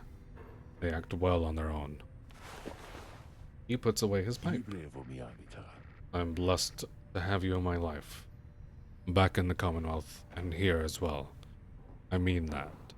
Although, I know that is not enough. At first, Bertrude does not seem to acknowledge this in any way, but then... Nay, Sandalwood. It is enough. It is enough. She departs without awaiting a response, brushing past you as she goes. Wilfred soon turns away, as well, lightly bidding you a good evening. The two old friends have evidently managed their way past certain tensions in their long-standing relationship. They rather seem to draw a certain strength from one another. Nice.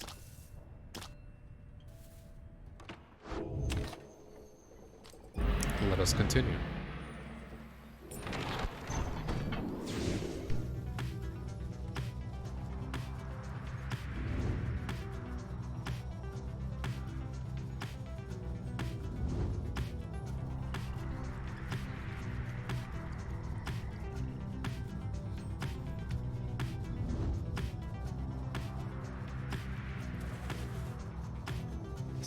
Travis. Ah, the spring of Jomyod has flown forth from the crushed carapace of the Atlantheus. The Hive Titan, squished by Scribe Jomyod Minimane, literally dropped a rock on it. From its remains flows a rejuvenating spring which gladdens up the valley's desolation. 11. The legend of those whose demise is a rather sordid tale. Perhaps you have already read it in the book. Not all believe the book, of course, nor the greater titans, nor the rites. I have encountered exiles believing that this titan perished quite by accident, rather than a cunning trap laid for it by Jomyod Minimane. They took the titan for a common beast. Perhaps the stars shine down upon out-of-the-way locales such as this one to ensure that they alone will witness the proceedings.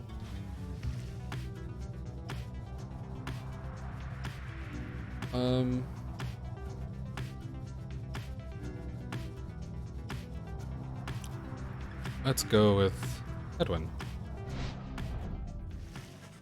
You touch down in the heart of Jomyod Valley, where you first faced the fate and the dissidents. Briefly wonder where they might be now, how they fare. You now have a little time before you set forth by land. Talk to. You meet up with Edwin, who suggested you go ranging with him through the glue hive. Let us be off then, my friend. Together you set out to explore the rocky pathways around the Black Wagon. Find little to speak of other than desolation typical of the downside. Looks like we're clear. Ready to head back? You and Edwin make your way back to the wagon. Though uneventful, your search helped ease the burden weighing on you and leaves you time to pursue vocations. And now I only have 2.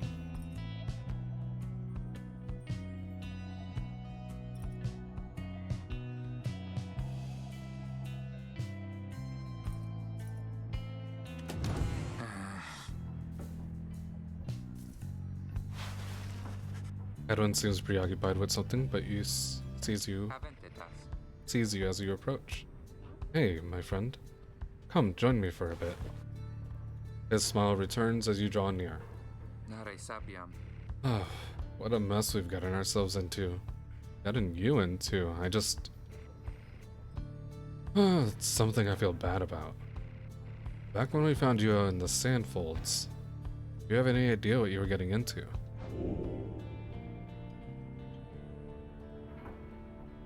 Say you feel like you've been through this before. It is an unshakable sensation your language has no way to describe, yet you feel it nonetheless. You're grateful having met Edwin and the others. Survived. It's not been pleasant. Always been pleasant. Yeah, no, grateful for having met them. For it is not that through such struggles are the bonds of friendship made stronger. Edwin nods his head in agreement. I think you're right about that. Because if you can read the stars, then reading matters of the heart might not be at all that difficult either. He says nothing more for some time. Look. There's something I wanted to tell you. You've guided us through this whole ordeal. We've come to depend on having you around.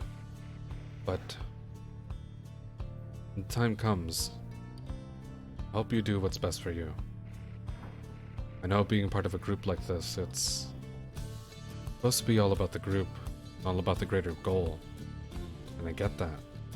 It's just, I don't think you owe any more to me or anybody here. All of us. We all have problems, right? We wouldn't be here if we didn't. We're all a part of this. We're all helping one another through it. But in the end, no one's responsible for our own problems except us. So, whether it's that business between Pamitha and Tamitha, or Sword Gilman and his honor, or me, or anybody here, for each of us sorted out. I'd like to think that's why we're here. It's the perspective that we gain knowing each other. I think it's helped us all make it this far. But in the end, our problems are our own. No one's expecting you or anyone to set them right for us. Or so I keep saying to myself. It's all any of us can do to deal with our own problems. And to also have to deal with each other's. I think we're all just grateful at this point to have each other's support. So, thank you, my friend. For yours. Now take care. I'm off for a bit. You got food? Hell yeah! What food you got? He lays a hand on your shoulder as he heads out the wagon.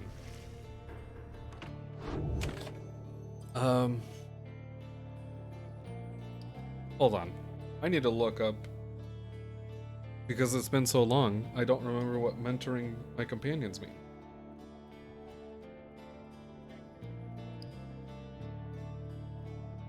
In Pyre. Because I don't know if that means it gives, like, immediate enlightenment, or if it's just the, extra enlightenment that you get once you finish a run.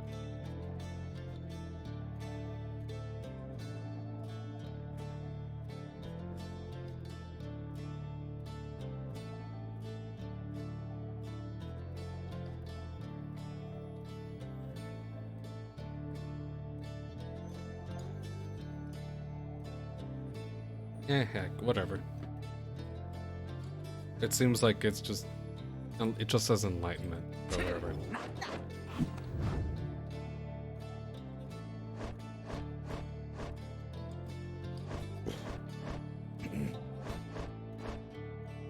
Having Volfred reach that level 3 would be good. Certainly. I would approve your point of view. You and Volfred spend some time reviewing some of the specific aspects of the rites. Okay, good. Well observed, I have to say, my boy. Subway sandwich? Nice.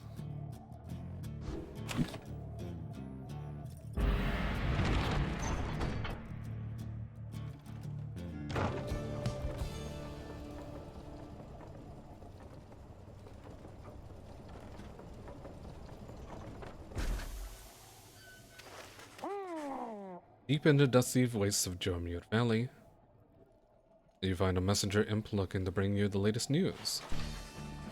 This time around, the imp brings tidings of Sir Gilman.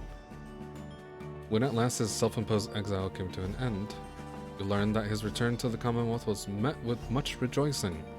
That before long, he was promoted to the rank of field captain on the Blood Border.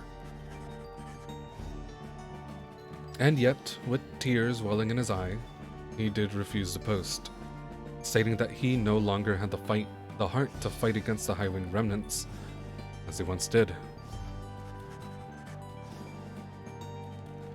He then cast down his helmet, and when next anyone saw him, he was among Volfred's agents, having joined the revolution to reshape the Commonwealth from within. You thank the messenger for the report, and salute it crisply, as surely Gilman would have. Soon the news was having everyone in the wagon talking. One of the Sea Dominion's own laying down his arms by his own choice. I'm honestly surprised, even having known him. Especially having known him. The tears he shed ought to have been bottled, thus set aside for use in various salves. Do you think that one day I can be as brave as him? Because I don't always think I can. Noble Gilman made the gallant choice, it seems. Our plan comes closer to fruition through his good example and support. I hope he's feeling more comfortable in his own skin these days. Thought he did the right thing. Knight or no, he always shall remain Sir Gilman in my eyes. It's of taking great restraint for him to do what he has done. The news of Gillen's liberation fills you and your fellow exiles with newfound resolve, plus one hope. Wish him good fortune. Hell yeah. I might order me a pizza.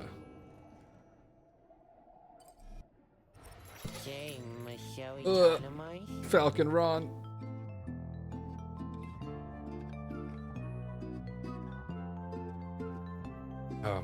Hey guys. You know, seems awful quiet now, I gotta say.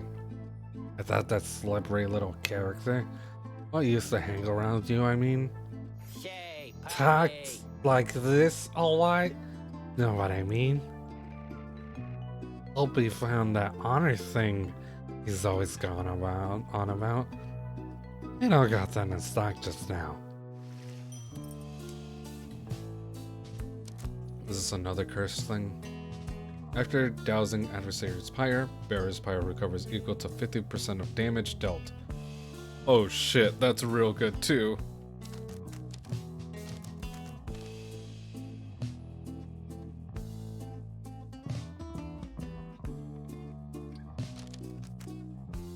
I don't have enough. Oh wait, I do have enough.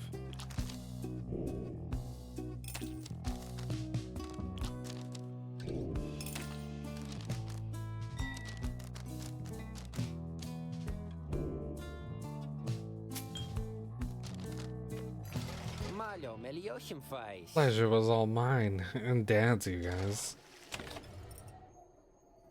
Okay. Typically, Joe Daddio is always among the first to start making preparations for the rites. Just as soon as you arrive at such places, desolate sprawl of the spring of Jomur. However, she does not assist the others. She has not even donned the raiments. Your concern is noted, reader, but it is misplaced.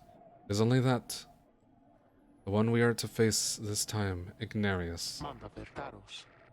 He denied his liberty before. It was almost cruel to set him back further. Absurd that I should even care. It's simply that I seldom see those features similar to mine. Those who have survived here long enough to earn their horns. So go now to prepare.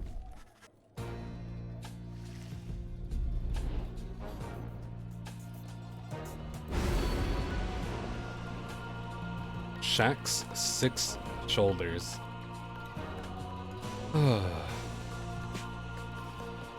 Your adversaries shall all return from banishment when all are banished. Ew, gross.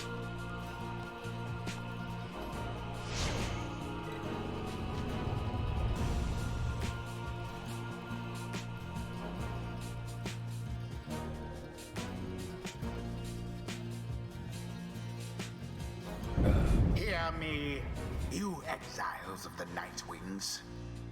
The 8 scribes summon you to the spring of Jomur. The adversaries you are to confront shall be the Tempers. Extinguish now their fire, and glory shall be yours. Now, prepare yourselves.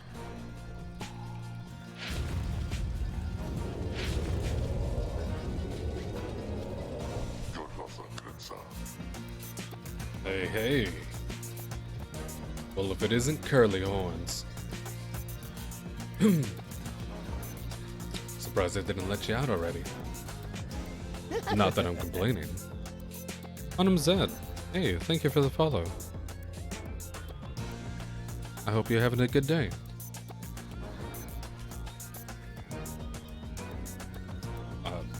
Surprised they didn't let you out already. Not that I'm complaining. Was hoping I'd run into you again. See, you've been stuck here for, 14 years? Not that I'm counting or anything. You gain some appreciation for the simple stuff, you know? A bit of cool breeze, a solid meal. Anyway, it's good to see you in one piece is all. Dodario removes her mask and stares at him. Why are you doing this? You have a right to conduct. Well, well. I've conducted a lot of rites, you know. That lot of good has done me. Here you are again. Yeah. Anyway, throws on his mask. Guess we'd better get things started. Our kind. I got a reputation to uphold. The Dario watches him for several moments and rejoins the group. Adversary, Ignarius. His heart is not in this. Be able to prevail against him without difficulty. Choose Yeah, now but your what if I band of traitors. lose?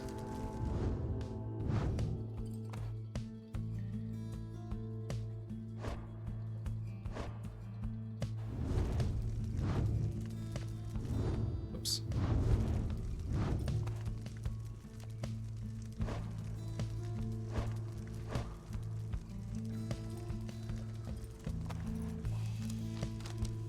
I'm gonna be using this.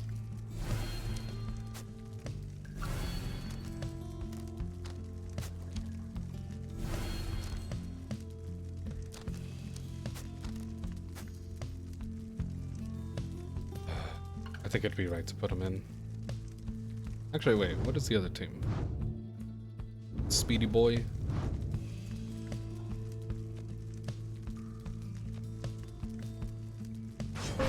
Wolfred.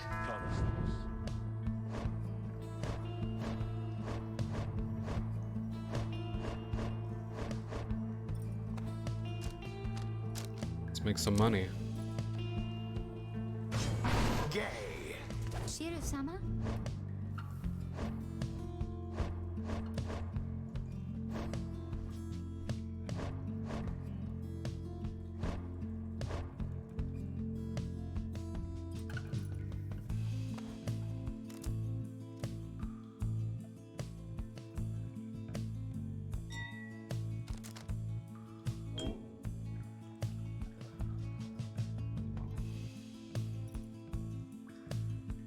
Actually.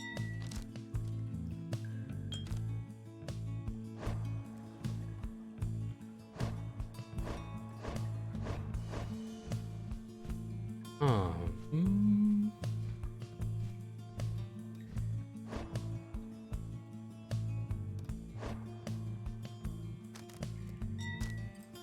Yeah, let's go with this. What about the others?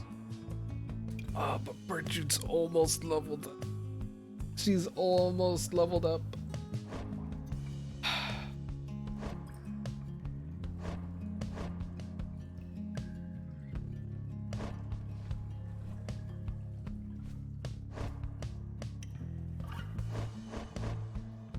No, we'll go with Hedwin. Head in. The choice is cast. Ignarius. It's supposed to be the best. Bring it on then, Nightwings. Let's see you beat me again.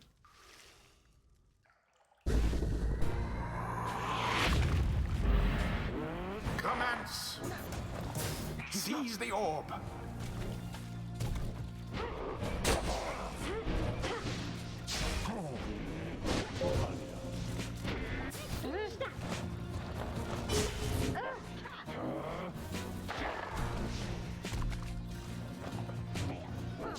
Oh, not Ignarius.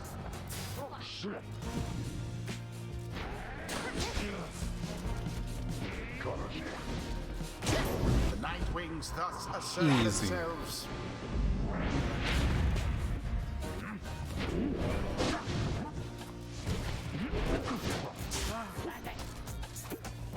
I thought they had you there. Huh. Okay.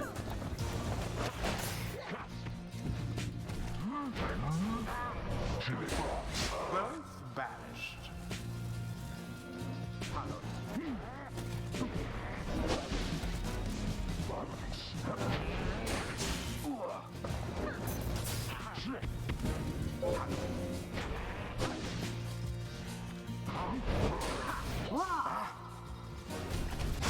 Oh no.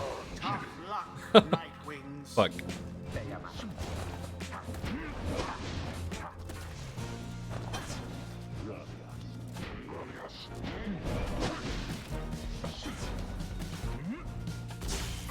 The orb slips from your clutches.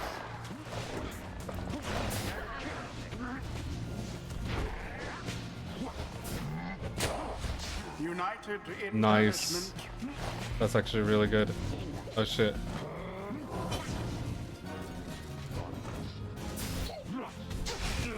Banished each in turn.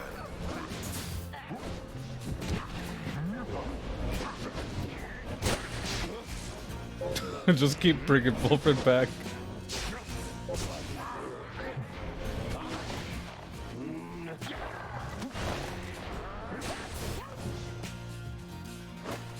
Oh.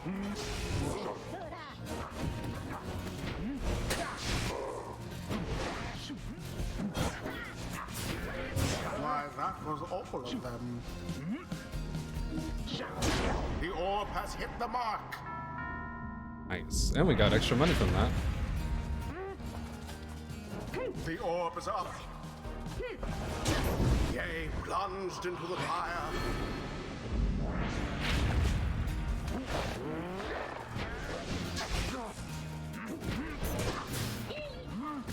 Good.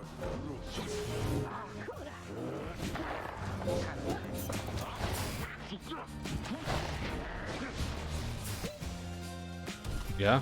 Yeah? Now to the flame.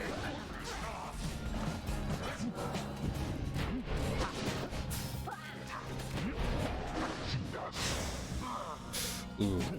Okay, I'm back there. Oh no, Yourselves nice. wide open.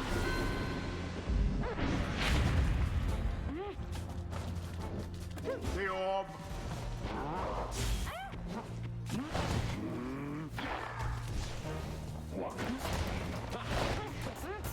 Oh no! To the skies. That was my bad.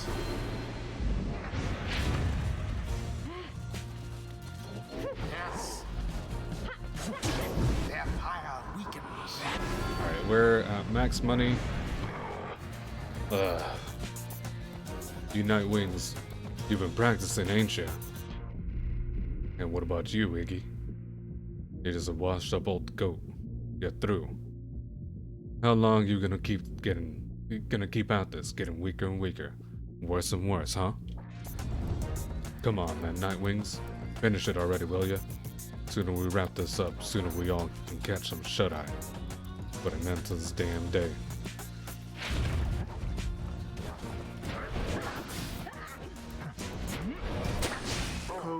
And now I feel bad about, you know, all of this.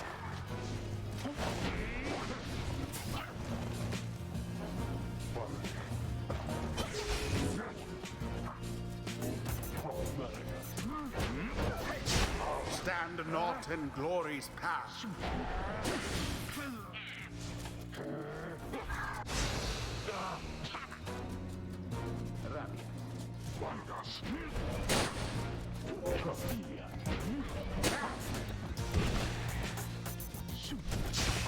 Ignatius banished.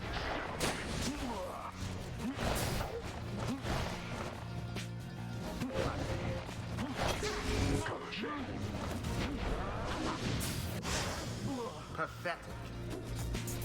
Oh, they got it. A rather cunning trick.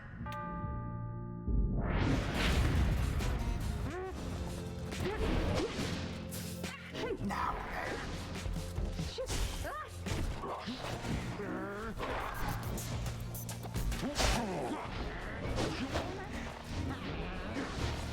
Thoroughly banished. Beaufort threw it in. Once more. I like do feel that, bad we for are finished Ignarius. here.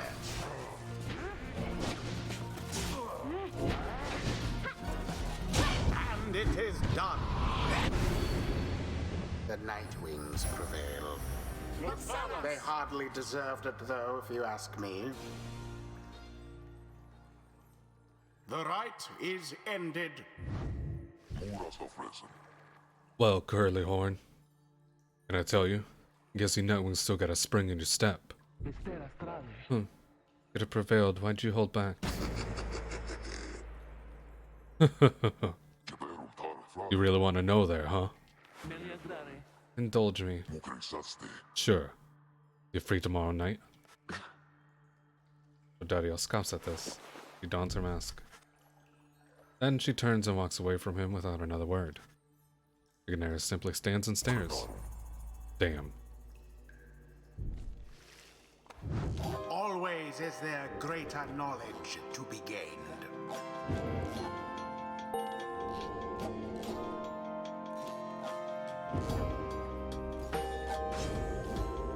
What is it you recall there, Beaufort, my old friend? The rights demand we act as one of one mind, in perfect unison and harmony, and free of any doubt. I've grown more accustomed to being part of the Nightwings of today. And the other thing, we'll do that one. Until the next right.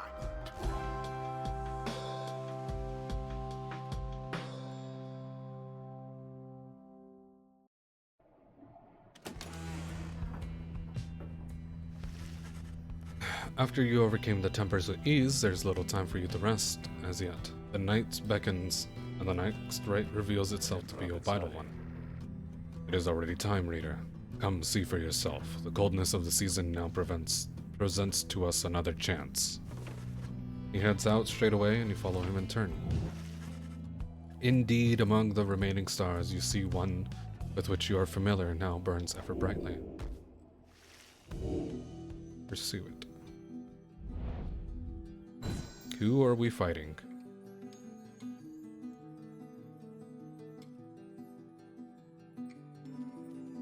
Sir Deluge.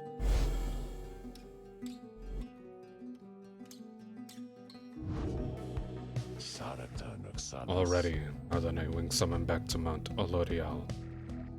Picture the rites as a wheel broken free from a black wagon. It is turning uncontrollably, and soon shall reach a sudden stop. We should have several chances left for someone to go free. Either us, or else our adversaries, but not both. What is at stake each time is further complicated now, I must admit, when we have so few opportunities remaining. Those whom we send back to the Commonwealth, if our plan fails somehow. It's at 56%. They may look back upon it, their exile, with fondness. So returning to the Commonwealth is not inherently a mercy, I don't think. Moreover, there are also those among us whom we count on to prevail in the rights. We need them on the Nightwings just as much as we need them in the Commonwealth. We cannot simply grow our numbers here, given the circumstances. And so, who stays, who goes, these choices affect us all. No pressure there, my boy. Now, I know about you, but I don't know about you, but I shall go and take my leave for now. Let's set forth again at daybreak.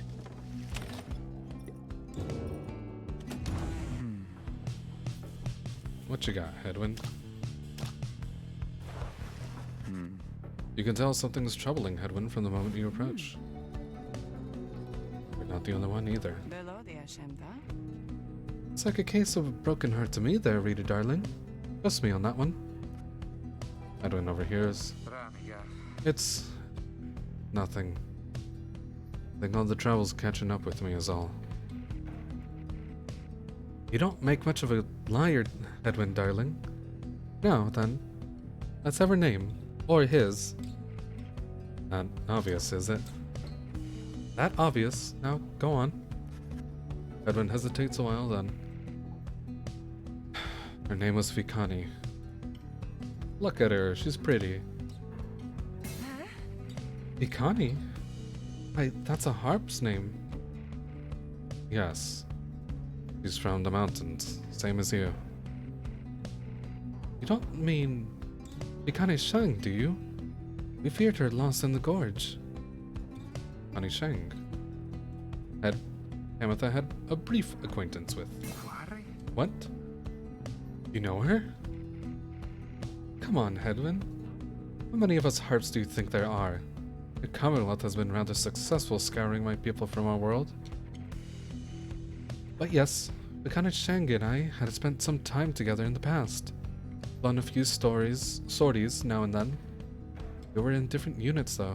She was reconnaissance if I recall. You said as much to me, but what happened to her? When you were sentenced, it was about a year after me, wasn't it? So, maybe... Well, she's alive and well. Last I saw her. Got back from the gorge with a few scrapes, some good information. Granted, that was several years ago. Oh, who knows what could have happened since. Oh, I must say, she never mentioned you. I'm impressed she managed to keep secret your relationship. She could have gotten herself into some real trouble. You keep her secret too, please. Oh, don't worry about me down here. Down here, I'm in no position to betray any more of my people. Besides, I liked Vikani. You're not bad either. It was rather sweet. Hedwyn just stares at her. I'm sorry, Hedwyn. I wasn't trying to make light. I do wish that I could tell you more about her, though. I think that you must know her better than I do. Yeah. Look, I'm sorry too. I didn't mean to get on your case about it. It's just I don't like to talk about it much. A lot to have to explain. I understand completely. So then, now that the awkward introductions are out of the way, could you tell me any more about what she's like? Well, we continued talking some time about Fikani, and about how such a relationship would have been seen in both the High Wing remnants and the Commonwealth. For Hedwyn, just knowing that Fikani still lives, or at least that she was still alive after his exile, lifts his spirits. Anyhow, you get out of here, and I get out of here, or I get out of here. I have to seek her out. If I go first, I'll let her know you're in one piece. I'm thinking of her still. Thanks, Damitha. That means a lot. Don't mention it. As the conversation winds down, they bid you and each other good evening and go their separate ways. Aww. I love Hedwyn. Poor boy. Poor boy. He just wants to see his heartbeat GF.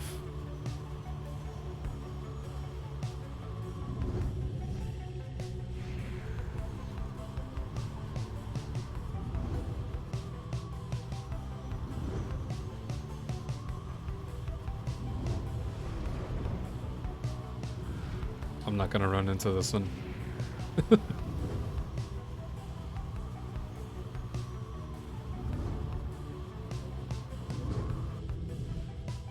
Okay. Emperor's Ascent or Emperor's Fall?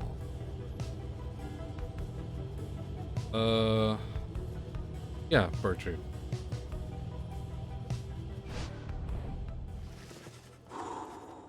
Make landing upon Mount L'Oreal, where Wolfred pulls you aside while others complete the post-flight inspection. He puffs at his pipe before speaking up. Reader, as you know, I now wear the raiments once again. This means that I, myself, may soon be worthy to regain my freedom in the eyes of the scribes. Know, however, that it is not my wish to go just yet. It is true that could be of some benefit to our plan back in the Commonwealth, but I feel my place is here for the time being. Perhaps once the Nightwings are on surer footing in their path, my time shall come. Those are my feelings on the matter. I wanted you to know. I shall, of course, defer to you. Our path is not to contradict the reader's will. Anyway, I trust that all of us, yourself included, shall find our freedom. If not soon, then by when all of this is over. Yonder crystal seeks Wolfred, finally. I have returned, and I can speak to you again. I ask that you leave me be. Go about your business. Go watch the stars die out. Get your idiots their freedom. And you be sure to tell the herald with whom you consort that Sandra Unseen did her job. You tell him that. So that way he shall put a good word in, and the scribe shall finally provide me a bit of reprieve.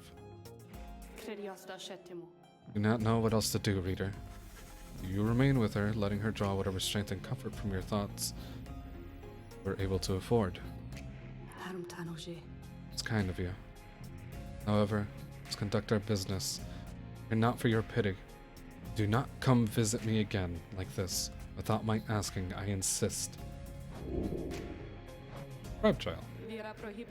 Oh, that can be arranged. Yes, the only one left. Fancy talking sap, you mean? I'll be interested to see if he has learned something. Oh, it is my turn, that's it. Then, let us see what we can do, my boy.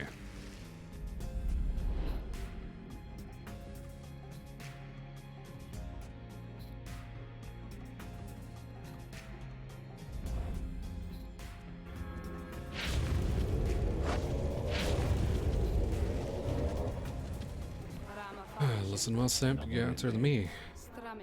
Upper as ever. Okay. Tell me what you can do. Same thing as before. I forgot I had that for him. That's fine.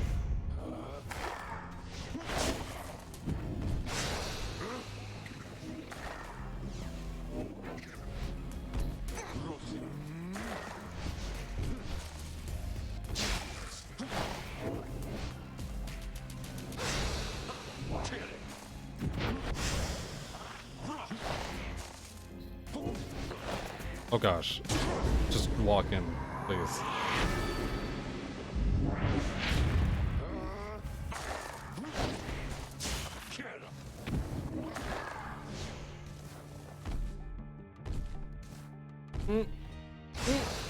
Fuck.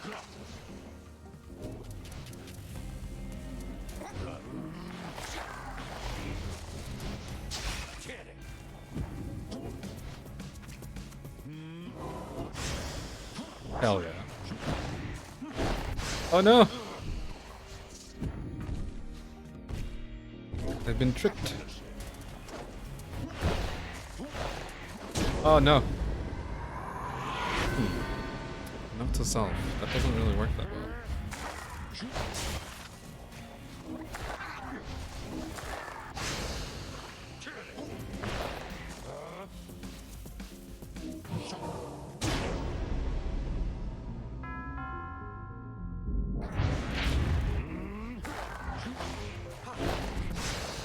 Didn't mean to do that, but it's okay.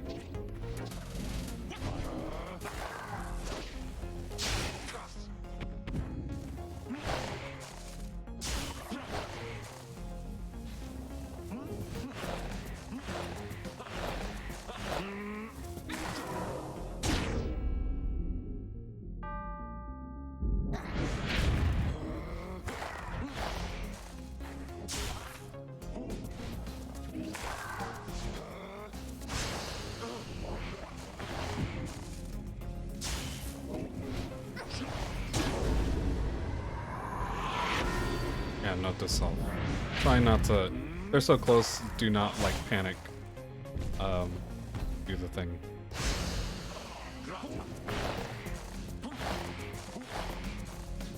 Also, this doesn't help. Don't panic dash if they're nearby. There's really not much I can do. I'm grateful for the privilege. Uh-huh. Okay.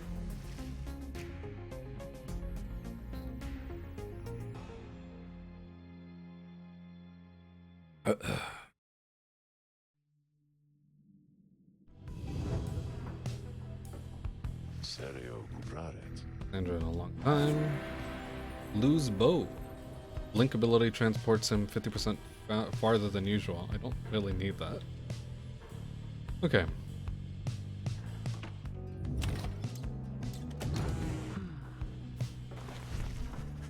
Dodario seems more reserved than usual since her confrontation with Ignarius and Temperos, nonetheless she addresses you.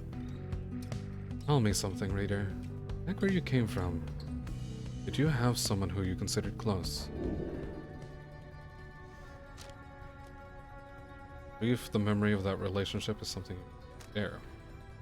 It's solitary. Both your friends are in greater number here. I think,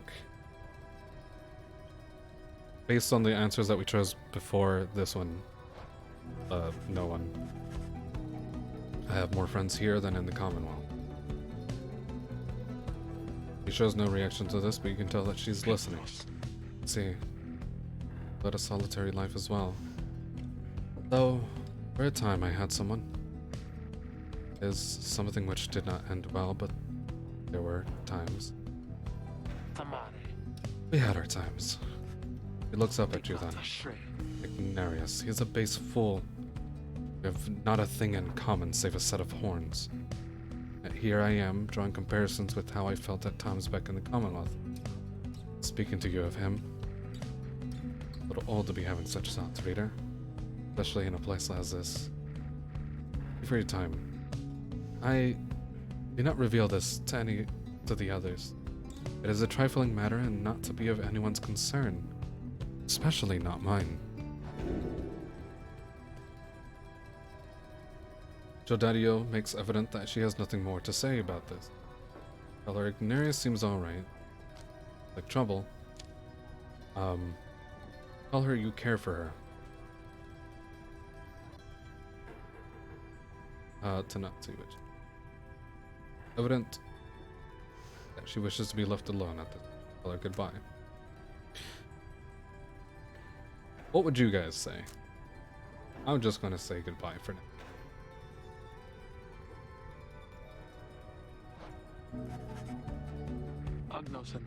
Likewise to you, reader.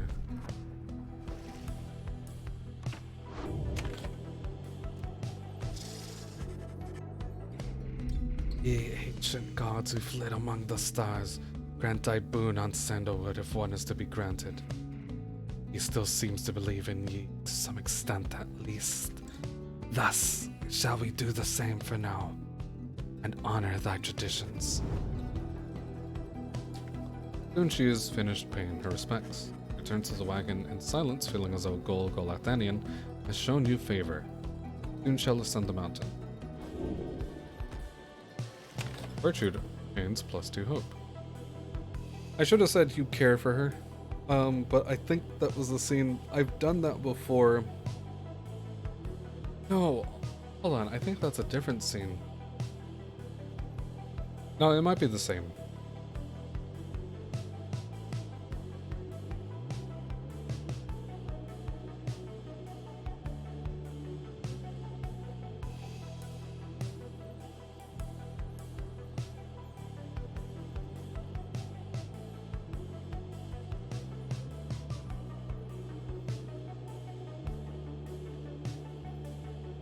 Dang, I was trying to look up.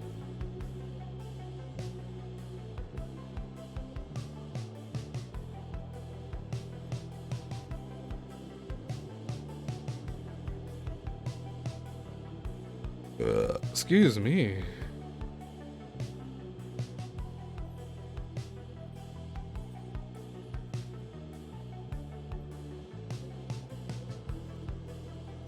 Okay, yeah, I think that was that scene. You tell her you like her, or you care for her, and she gets flustered, but she ultimately turns you down. Yeah. I did that the first time because I was so in Angel Jariel, because she's great. She's fantastic. She's awesome.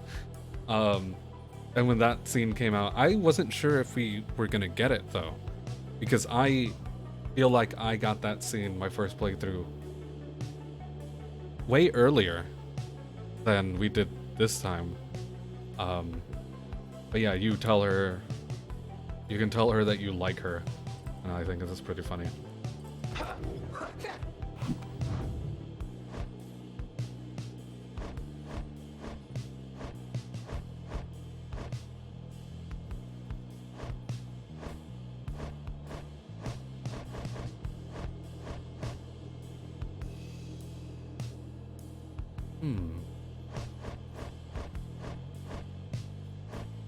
Bird shoot would be good. Let's do it.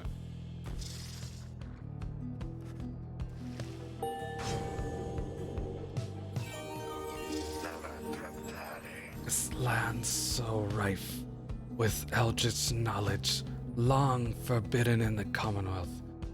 Learn the stuff of fear itself. Okay.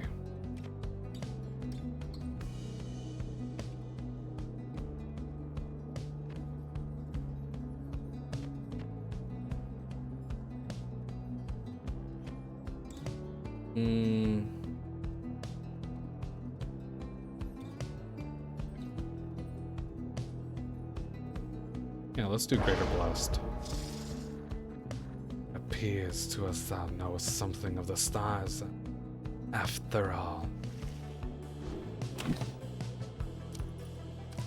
Continue.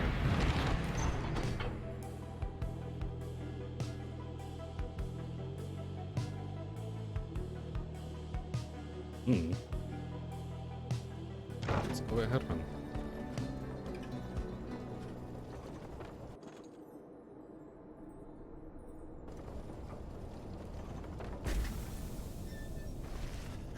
En route to the mountaintop, you pass by a monument to Luz Galarian. Can't be possible, can it? That the rites are drawing to an end? I promised everyone we'll all be free together. Please, I shouldn't have made a promise that I couldn't keep. I know that now, but please, please don't make me break that promise. As soon as he is finished praying his respects, you prepare to continue your ascent. You sense that Luz Galarian has shown favor. Plus 2 presents.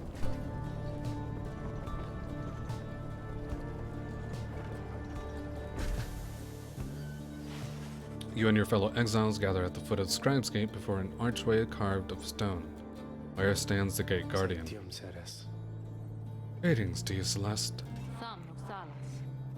See, the exiles of the Nightwings have returned, even as a cycle of the rites begins to draw to a close. The Nightwings accept this as well as the will of the scribes. The Gate Guardian laughs at this softly for some. And you, Tariq, do you accept their will as well? But the lone minstrel does not answer her. It is no matter. Now, Nightwings, each of you, come forth and state what it is that you seek whilst crossing the Scribe's Gate. One by one, the Nightwings declare themselves. You all pass through as before. When Volfred takes his turn, Celeste stops him. You. I see you wear the raiments once again. Explain. The cycle of the rites is ending. While I do not know exactly why, I have my fears. One of my contemporaries, he who fell from the summit long ago, he lives and seeks his liberty again. He stands against us now and believes his triumvirate to be the true Nightwing. Remember well the contemporary whom you mean. Then, the Nightwings stand divided. Yes. And so, I wear the raiments once again, in case that it may be help to right his wrong. For I am Volfred Sandalwood, and I seek liberty for each of us, so that one day we all might stand, shoulder to shoulder on the other side, then bring our freedom to the people there. He considers Volfred's words for a moment. I see. Then, move along. Guards you all and beckons you onward. The 8 scribes bid the Nightwings welcome. Go forth with glory. Celeste. Is it Tariq? The will of the scribes. Long have we followed both. But both followed it. I think you would agree. In equal measure, as it drawn us close as separated us. But their aim now is to keep us apart for another age or longer, then... No. I do not accept their will. Blasphemy. Tariq. And at the gate, no less. The lone minstrel simply puts his hat back on. Then, may the scribes themselves admonish me. Until tomorrow night, Celeste.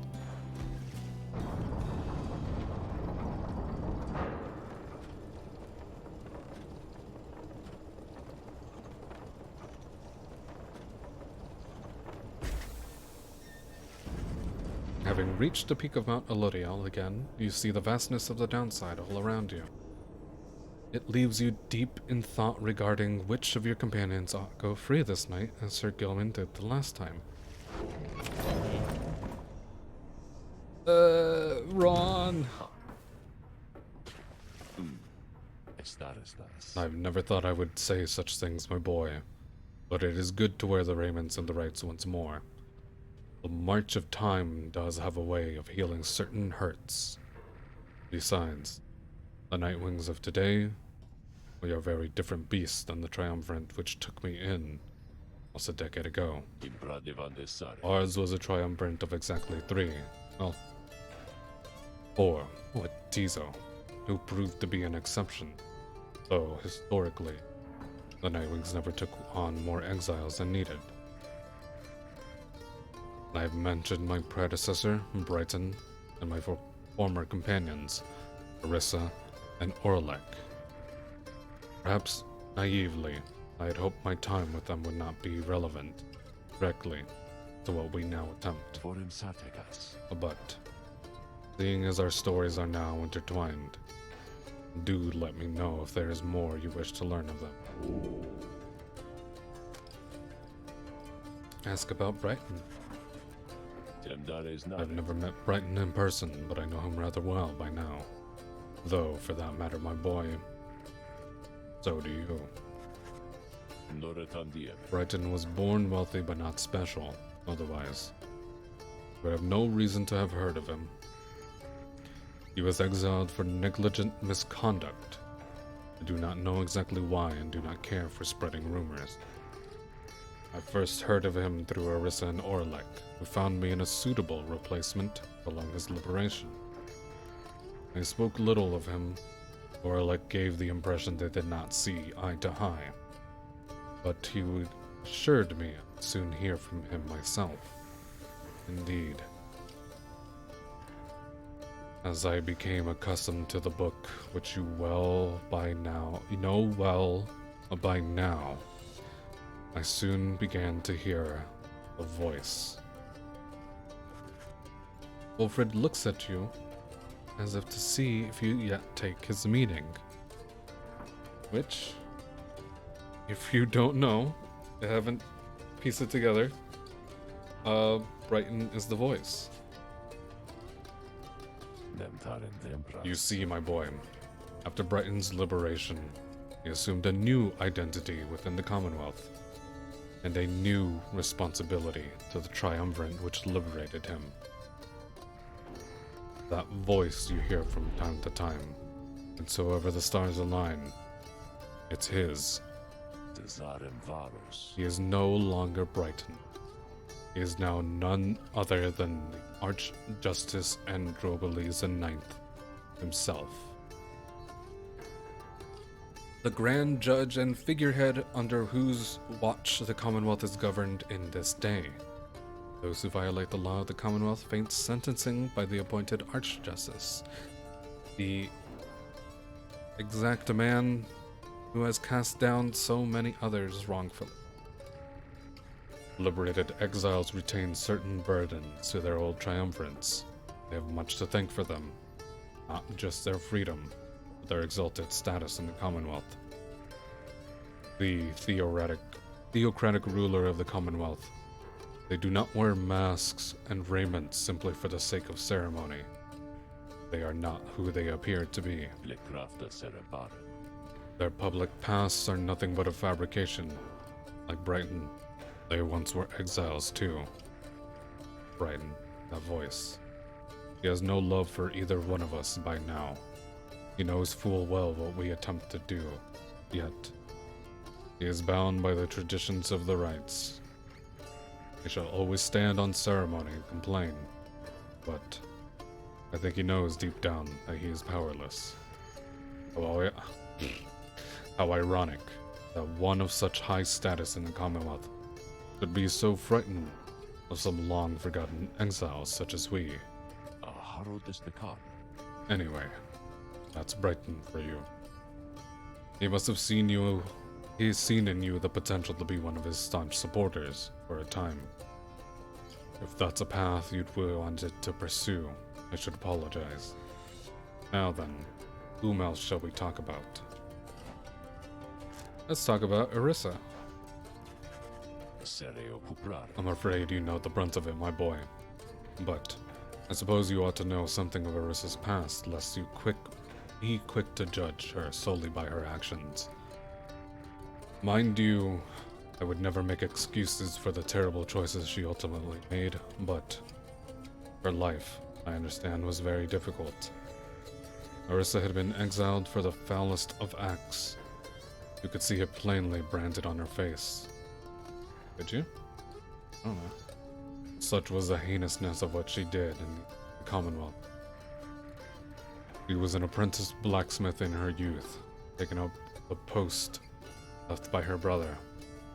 He had fallen in battle on the blood border, despite wielding his father's own lance and armor. Her father never quite recovered after this, and had grown cruel and detached. It was Orisa who took the brunt of his fury, and expected the impossible of her. One day, it was all too much for her. So when next he lashed out at her, she struck back. She struck back again and again and again. When they came for her, father was gone, and she was not herself. She was promptly cast into the downside for the crime, for her hatred for the Commonwealth only grew. Orisa always was intense in her demeanor, haunted by her father's memory. More than that, her chief motive for wanting back her freedom was, in hindsight, not a healthy one. She longed to join our nation's enemies, to build for the High-Wing remnants a great siege engine that could shatter the defenses of the Commonwealth, and forever end our feud. What she ultimately did to Oralek, it was an act of pure and thoughtless desperation. I do not think it was simply evil. I think it was personal. I often wonder, though, if, in her final moments of the shimmering pool, she understood what she had done and the depths to which she had fallen. For years, I must admit, I hated her, but now, my only hope is that she found a peace untenable during her relatively short life in the downside in the Commonwealth.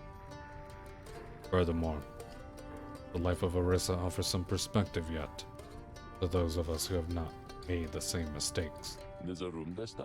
Now then, was there something else? Yeah, talk about Oralek. Let's take some water.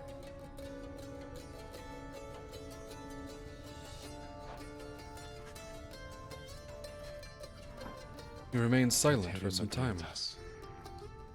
I was very, very sick, you know, when I first landed in the downside. The long trip down the river must have been a little too much for me. It was Oralek who found me. He could not have known my capacity to read before he revived me. He was a physician, intolerant of the sight of suffering of any kind. Not just any physician, mind you. A gifted, highly decorated one. He served on the front. Back then, skirmishes erupted frequently, and those such as Oralek, they had to deal with many casualties on either side. In time, he said he grew repulsed by what he saw. This sowed in his heart a yearning for an end to all the bloodshed. So, excuse me. I'm burping, excuse me. So, he tried to use his status to negotiate a treaty with the High-Wing remnants. It must have gone about how you'd expect. He was given direct orders to return to the front. But when he refused to soil his hands again, they sent him to the downside. Here, he gained the notice of the Nightwings. Before long, he grew to be one of the finest right conductors anyone had ever seen. He was instrumental in the liberation of his companions, whose role in the triumvirates were later filled by Orisa and me. In time, Orlek's own opportunity for freedom had come. He longed for it so that, with his exalted status, he might stand a better chance of negotiating peace. However, on the evening of his liberation, well, you know the story from that point. Hey, I just did that. He and I were kindred spirits for a while. I could not bear to think that he was gone, and now I still cannot entirely believe that he is back. He is our adversary now, transformed, grown cold. Still, a part of me is happy that he is alive. Make no mistake, of course, I shall not be swayed against our plan, not by Orlek or anyone. As I've said, we share a higher calling now. As for Orlek, he wants his freedom, still. Although I wonder if he still remembers why. Anyway, is there something else, my boy? Nope, that's it. My pleasure, Rita. Reflecting on the past from time to time helps demonstrate how far we've come. Yet, how much farther we have yet to go. Whew, that was a doozy. Fuck, now I gotta talk about Falcon Ron, or his voice.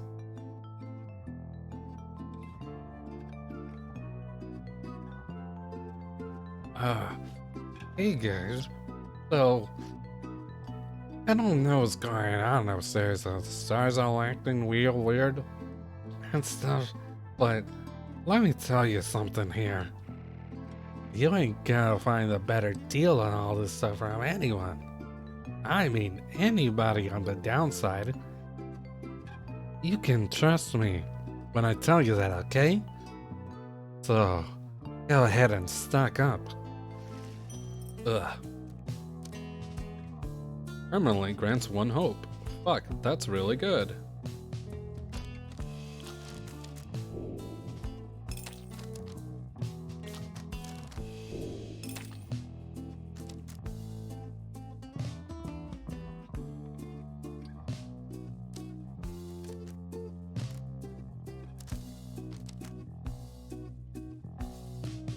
I think we'll save up for the flank.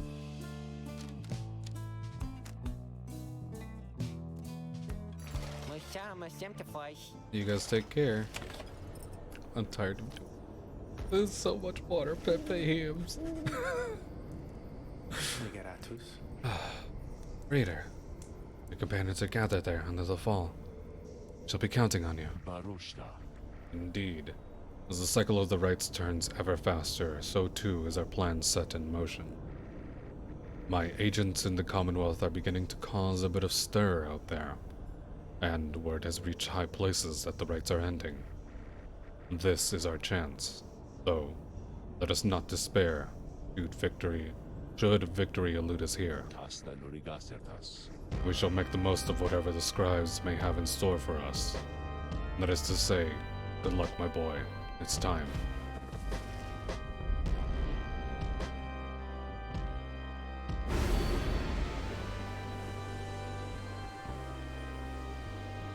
Oh, hey, look.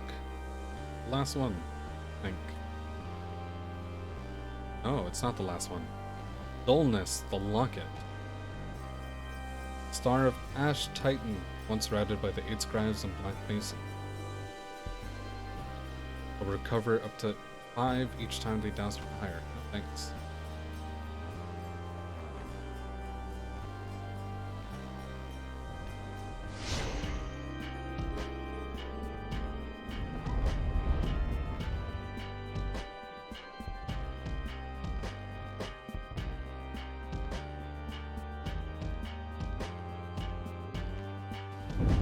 Once more, the Nightwings gain the summit of the sacred Mount Aladiel to conduct the liberation rite. Even as the stars themselves abandon you. Make good upon these final opportunities, reader. This glorious age-old tradition coming to an end upon your watch. Not my I trust fault. the Pyre Hearts, your adversaries, shall not throw away this chance. Choose now who may go free, should they unfortunately fail. Fires burn, and each of the triumvirats is present and prepared. I concur. Then, anointed of the Pyre Hearts, come forth and declare yourself and pay any respects you have unto your adversaries. Attentively slithers forward. I don't remember what voice I used for him. This knight is called Sir Deluge. He is among the most decorated knights of the Sea Dominion, having survived many battles. Record well these proceedings, for his valor shall soon become the stuff of legend, and probably some of your songs. Is it not so that you have fled from every battle in which you were expected to fight, Sir Deluge? Or have our messengers all been misled in this? Lies spread, no doubt, by the detestable Nightwings. Their treachery is such that they dared steal one of our own triumvirate.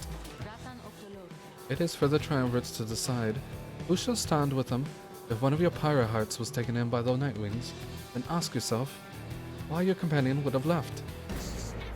This knight knows full well, because not all who hail from the Sea Dominion seem to know the meaning of honor. Now, Nightwings, for the grave injury which you have caused the Pyre Hearts, we hereby challenge you. Now that this knight would strongly prefer a traditional duel to the death, there's a shame that the bloodshed is against the rules. Pyre Hearts, protect your liege at all costs. His liberty depends on it. If this knight is not getting out of here, neither of you are. Your decision. Peter, but as you choose wisely. Hear your song. Of course. Whom do you intend to liberate? Okay. It is time once again. We have Hedwin to Dadiel. Yay.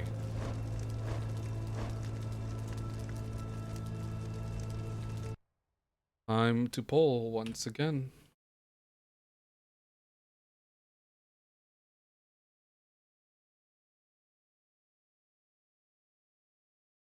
Hedwin, Jodadiel, and Gay. I'm gonna put it up 3 minutes. Start poll. There you go. It's time to decide.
Okay. Alright. it's still going. You know what I'm gonna do? While that's going on, I'm gonna order me a pizza. Hell yeah.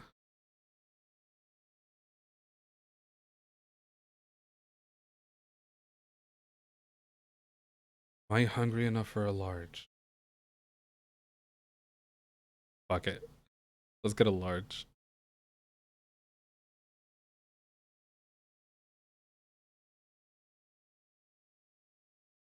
Mm, mm, mm, mm.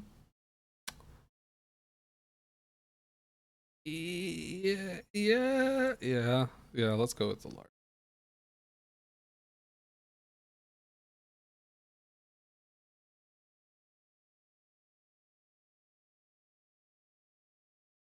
Hey, Sonic. Snoik. You're just in time.